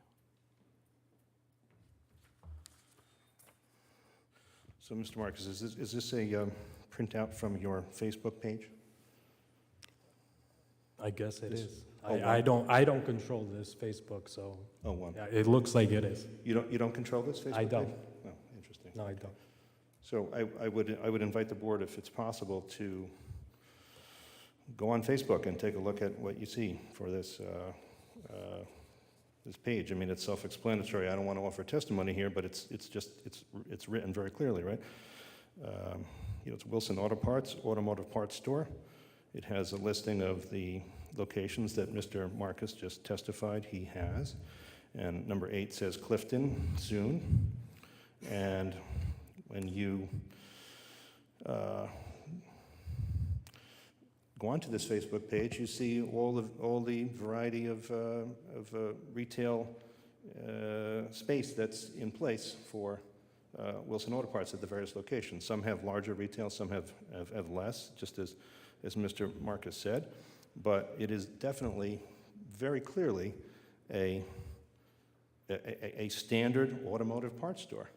And I'm sorry, I'm starting to testify. I really just want to ask Mr. Marcus some questions, right? That's my obligation right now at this time, right? You're going to correct me shortly anyway, Mr. Chairman. But, I mean, this is a little bit of a tricky place to be because we're in this age of Facebook where everything is online and you can't print everything out. So I just wanted to get this in as this is marked in as 01, right? 01, yeah. Okay. So,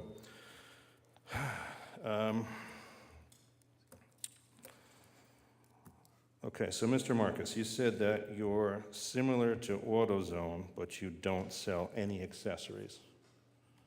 And what do you mean by accessories exactly? Accessories is I don't I'm not saying, listen, I'm not saying that you won't walk into one of my locations and we don't have car wash, that we don't have an air freshener. That's not what we concentrate on. I invite any member to visit any of my locations. I can give you the address. Exactly what I'm saying is exactly what it is. Okay. The space that Clifton will have in retail, that's the space every single one of my locations have. Very little retail. We don't, if you walk in, we don't have floor mats.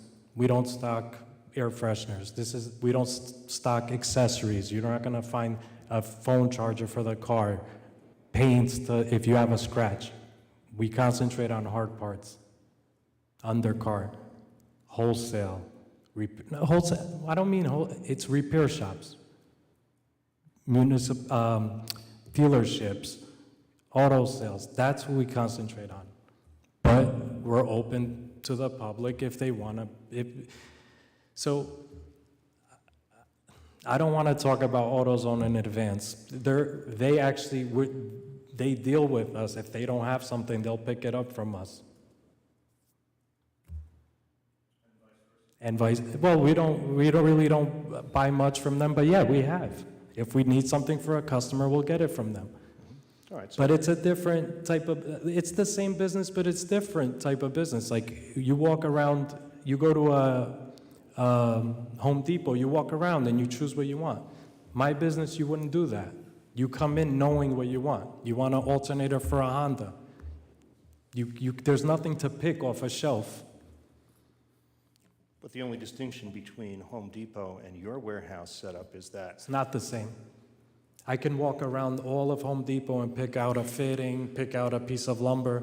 You don't come into my business not knowing what you want. right, but it's still shelves full of products for sale. So, so similar to Home Depot, it's a selling warehouse, right? It's not a warehouse in the traditional sense that you're storing products that for, you know, a long period of time, and that you're technically warehousing them there in order to store them, whether they appreciate in value or whatever the purpose of warehousing is. You're effectively making money by turning the products over. Is that correct? I actually consider that more of a storing product until it moves off the shelf. Okay, but your objective, of course, since we're all capitalists, your objective is to make money doing this, correct? To turn as much as I can, of course. Okay, so the larger the turn, the better it is for you, correct? Of course. Okay, so there's really no value then if what you're saying is you're just going to store the products there. And I believe it was your testimony that you only get one delivery per day. You said approximately one pallet per day to replace the products that were sold that day. That's Is that correct? exactly the same setup as an AutoZone in Advance. They receive also one. AutoZone is next door in the mini mall, and Advance is across the street from me. Okay, does it make any economic sense? So, Go ahead. do you see tractor trailers dropping stuff off all day at AutoZone? No. Advance? No. They receive one delivery a day, the same as I do. And do they not also have several hundred car parking lots in front of them? They're retail. Those are retail stores. If someone's looking to buy a car wash, they go to an AutoZone, they walk around, they end up buying 10 more things. You wouldn't do that in my store. There's nothing to buy. You go to retail, we have a few oil, even oil. You go to an AutoZone, you have 50 brands of oil. We carry one brand. We have an oil as a convenience. That's not our business. Completely different. All right, so I just want to impress upon the board one more time that it's your testimony that you have no car mats, no bags of salt, no air fresheners, no ice scrapers, no retail auto type merchandise No, for sale, I'm not- right? no, I'm not That gonna- was your testimony, right? You said you don't sell that stuff because that would be retail, right? Those are accessories, right, under your... No, we don't concentrate on that. We don't concentrate on that. I'm not going to sit here and say, if anyone's familiar with auto parts stores, old neighborhood auto parts stores, you're going to walk in, you're going to have one air freshener collecting dust, hubcaps. I'm not going to say I don't have car mats and all of a sudden someone decides to walk into one of my stores and they have 3 sets of car mats. He lied. No, I'm not going to say that. It's like trying to catch me on something. I don't mind giving the addresses to all my locations, pictures of all my retail stores so you can see what it looks like. They're all similar to this. Small, we don't concentrate on oils, car washes. Do we have? I'm sure there's stuff there. I'm not going to say no, and then it's there. Okay, let's then revisit, please, your statement that you're only taking in one pallet a day, right? It was a small box truck. You said you're going to get one small box truck delivery per day before the store even opens, and that would contain approximately one pallet of product. It's this box truck. This is we have one box truck. This is it. This delivers to every single location. So every pallet for every store I have fits in this truck. Okay, so, but you definitely said it's one pallet a day, is that correct? Yeah, it's one pallet a day. So. Some days, half a pallet. Can you please explain to the board how that makes economic sense then? If you're selling less than one pallet of product per day, why do you need a 12,000 square foot warehouse to house these products? You said that. Why? that Because I you're bought the building. The building was a good price, and I bought that building. Okay, but that's not an economic reason to do it. I mean, if I you're don't selling- understand why that matters. No, it goes to the heart of my concern here, object, which huh? is that, Mr. Chairman, I'm objecting. This is not a question of economics, it's a question of zoning. And he's arguing economics and whether it's economically feasible for him to buy a building like this. It is true, that's true. goes to the witness's credibility. That's what it goes to, whether this makes really any sense or not economically. He just testified that he's a capitalist and he's doing this to make money. And so if he's only selling one pallet of products per day, why does he need 12,000 square foot of warehouse with an alleged small retail counter in the front? Through the chair, That's the question. Mr. Graviano? I think the applicant's future witnesses will explain, how this site is particularly suited for the applicant's proposed use, and that testimony hasn't been put on yet. Okay, yeah, I think we'll get to that too. Okay, I get your point. I think the board has gotten your point. But, listen, the gentleman, he can buy a building if he wants to, or if he wants to, and put nothing in it and make no money. And I get your point that the reason he's doing it is he wants to make money, so I get it, but I think we move on. Let's move Goes on. to credibility, Mr. Chairman. That's it. I Okay. understand. Let's- Okay, so, Mr. Marcus, you also testified that customer demand is driving this decision to expand, correct? Correct. Okay. So you have 4 delivery drivers per day, and they go out approximately once per hour. All right, and you said you were open from, you can help me out if you want. 8 to 6. 8 to 6, Thank Monday you. through Friday, Saturday, 8 to 4:30. Okay, so then, without the benefit of any expert traffic testimony, would you say that's at least 24 trips a day, right? Sure. Six trips a day, Sure. four drivers a day, 24 trips, right? Yes. And so each driver has their own individual truck, right? Yeah, they drive their own cars. Or they drive with their cars? Yep. Owner operated. And so where do they park the cars when they're at your facility? If you have 6 spaces for warehouse? When they come in to pick Yeah. up the parts, you mean? Yeah. They could park in the parking lot, but they could also park in front of the store. There's parking in front of the store. How much parking in front of the store?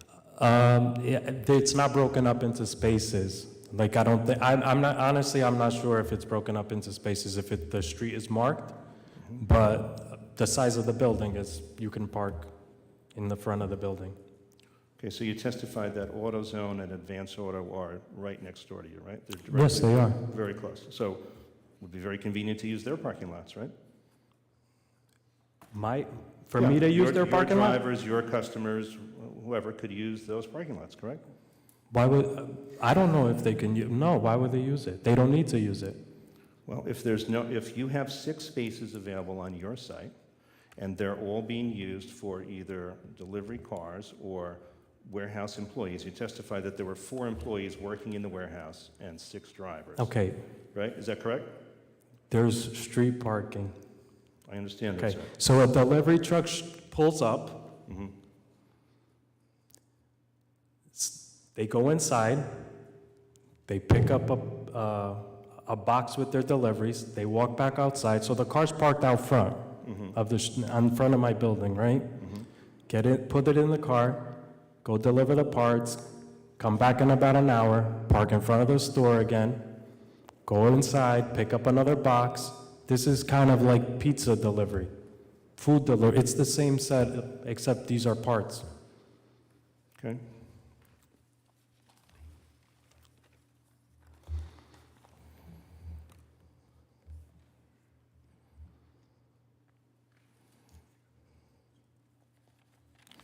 So you also said that you sell to many mechanics and dealerships. Correct. All right, so if a mechanic is working on a car and they want to get the part immediately because they have the car in pieces and they need to get it delivered quickly, Yes. do you ever send out a driver on a single trip to a single destination for that specific customer?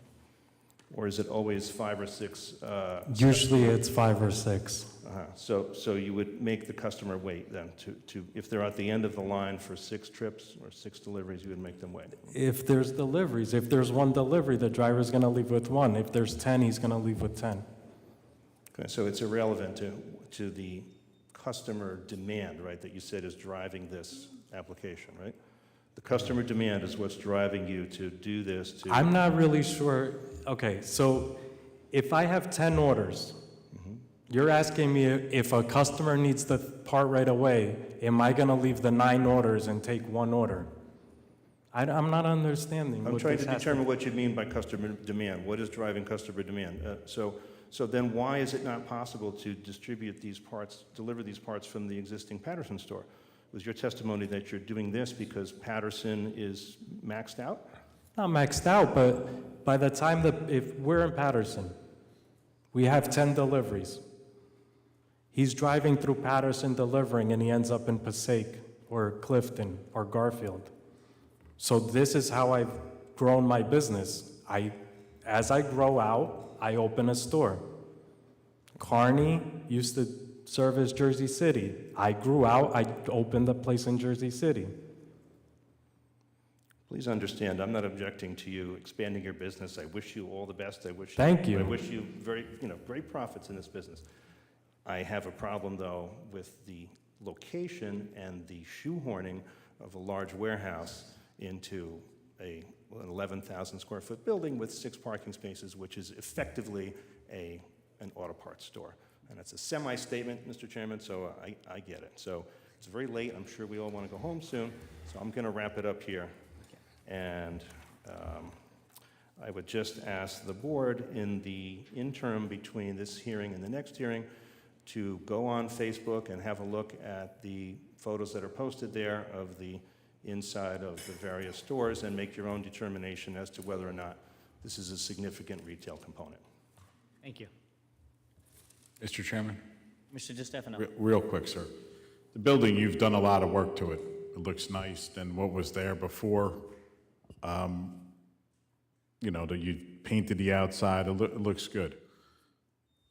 You're not open now, are you? Or are you storing things in there? Or? No, we started putting merchandise in there, like product. Right, just first, and we were taking things out for our other stores, but we stopped. Yeah, I mean, I think you've given the board pretty good testimony on the nature of your business. I know the objector, has his thoughts, but I think the board you've made it pretty clear to the board on what you've done. I'm not going there to go buy car wash fluid. I'm not going to pick up a bucket. I'm not going to go pick up rags. I'm not going up and down aisles. I'm going there if my radiator or my Jeep breaks. I'm going there for a specific thing to your facility. Or a business is asking you for a specific thing to deliver to their business. Correct. So I think you made it very clear to the board on how your operation works. I applaud you for coming into Clifton, taking over a piece of property there that was, needed to be developed, and I think you've cleaned up the building pretty good, and your business, you must be doing good. I mean, you have a good concept on something that's growing and something's in the band. I think you've given the testimony. Thank you. Mr. Carlett? Chairing this? My engineer has to come in next meeting, whenever you're available. Are you going to have a planner also? Are you There going to is have a planning, planner? I don't think we need a planner. It's a use variance. Pardon? It's a D1 use variance. Through the chair, I highly recommend that the applicant provide a Yeah, I planner mean, at the next hearing. Mr. Carlett, it's a D1 use variance. I mean, I would get a planner. Through you, Mr. Chairman, I agree with Mr. Graviano and the board chair's recommendation. It's a D1, it's the most stringent Approved, Mr. Carlet. I will get a planner. So we'll have a planner and the engineer the next meeting. Ms. Bocata, we going to try to do November 2nd also, or is that getting full? No, we could still do November 2nd if that works for them. Is November 2nd okay, Mr. Carlet? When? November 2nd. It's okay, I know I that. think it was okay from the last meeting too, but I just want to make sure. We're going to have Bonnie on that day also.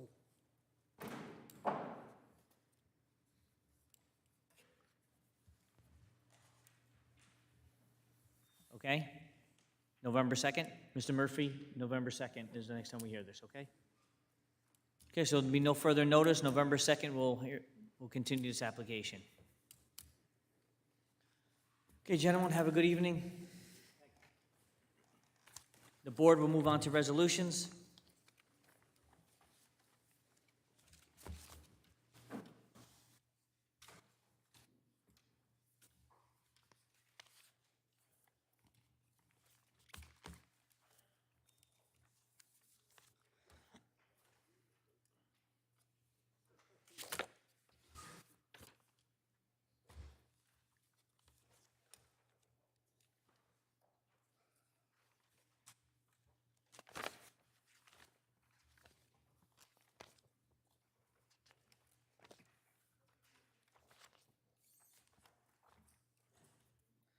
The application of Harry and Carol Conway, 101 Abbey Lane, granted a variance to erect a 6-foot-high solid fence along the rear property line. So moved, Mr. Chair. So moved by Commissioner Second. Fukas, seconded by Vice Chairman Scorziello. Roll call, Mr. Pogorelic. Commissioner Silva, Yes. Commissioner Molnar, Yes. Commissioner Fukas, Yes. Vice Chairman Scorziello. Yes. Chairman Zakino. Yes. The resolution has been adopted. Application of Katharina Tackett and Michael Burnett, 105 Abbey Lane, granted a variance to erect a 6-foot-high solid fence along the rear yard. So moved. So moved by Vice Chairman Scorziello. Second, Mr. Seconded by Commissioner Fukas. Roll call, Mr. Pogorelic. Commissioner Silva, Yes. Commissioner Molnar, Yes. Commissioner Fukas. Yes. Vice Chairman Scorziello. Yes. Chairman Zakino. Yes. The resolution has been adopted. Application of Perry Lighty, 4 Hannock Ave, granted variance to erect a 5-foot-high solid fence with a 1-foot-high lattice on top for a total of 6 foot on all 3 sides of the rear of the property. So moved by Vice Chairman Scorziello. Second. Seconded by Commissioner Molnar. Roll call, Mr. Pogorelic. Commissioner Silva, Yes. Commissioner Molnar, Yes. Commissioner Fukas. Yes. Vice Chairman Scorziello. Yes. Chairman Zakino. Yes. The resolution has been adopted. Dina Gluck, 450 Fenland Boulevard, granted a variance for side yard setbacks and combined side yard setback to erect a second-floor addition. So moved. So moved by Vice Chairman Scorziello. Second. Second by Commissioner Molnar. Roll call, Mr. Pogorelic. Commissioner Silva, Yes. Commissioner Molnar, Yes. Commissioner Fukas. Yes. Vice Chairman Scorziello. Yes. Chairman Zakino. Yes. The resolution has been adopted. Josh and Anna Goplin, 50 Lennox Ave, granted variance for a side yard setback, combined side yard setback to erect a second-floor addition. So moved. So moved by Vice Second. Chairman Scorziello. Second. Second by Commissioner Molnar. Roll call, Mr. Pogorelic. Commissioner Silva, Yes. Commissioner Molnar, Yes. Commissioner Fukas. Yes. Vice Chairman Scorziello. Yes. Chairman Zakino. Yes. The resolution has been adopted. Application of Kenji Yamatsushita, 443 Grove Street, granted a front yard setback to enclose a front vestibule, variance to extend 5-foot-high freestanding wall from vestibule to the driveway, and a variance to erect 5-foot-high solid fence with a 1-foot lattice on top for a total of 6 foot in the rear of the premise. So moved. So moved by Commissioner Silva. It was me. Actually, Commissioner Molnar, seconded by Commissioner Silva. Roll call, Mr. Pogorelic. Commissioner Silva, Yes. Commissioner Molnar, Yes. Commissioner Fukas. Yes. Vice Chairman Scorziello. Yes. Chairman Zakino. Yes. The resolution has been adopted. David Hecking, 11-13 Lumar Place, granted a variance for combined side yard setback to partially rebuild and enclose a second floor, conversion of a rear portion of a garage for a living space and parking variance. So moved by Commissioner Molnar. Second. Second by Vice Chairman Scorziello. Roll call, Mr. Pogorelic. Commissioner Silva, Yes. Commissioner Molnar, Yes. Commissioner Fukas. Yes. Vice Chairman Scorziello. Yes. Chairman Zakino. Yes. The resolution has been adopted. Application of new Trimble Auto Body, 217 Trimble Avenue, granted preliminary and final site plan approval with associated D2 and C variances to construct this first and second floor addition for an auto body facility. So move, Mr. Chair. So moved by Commissioner Second. Focus, second by Vice Chairman Scorziello. Roll call, Mr. Pogarelic. Commissioner Silva? Yes. Commissioner Molnar, Yes. Commissioner Fukas? Vice Chairman Scorziello? Yes. Chairman Zakino? Yes. The resolution has been adopted. Motion to accept the minutes of last meeting. Motion. So moved by Commissioner Silva, second by Commissioner Focus. Motion to adjourn. Motion to adjourn, Mr. Chair. By Commissioner Focus. Second by Commissioner Silva. Have a good evening.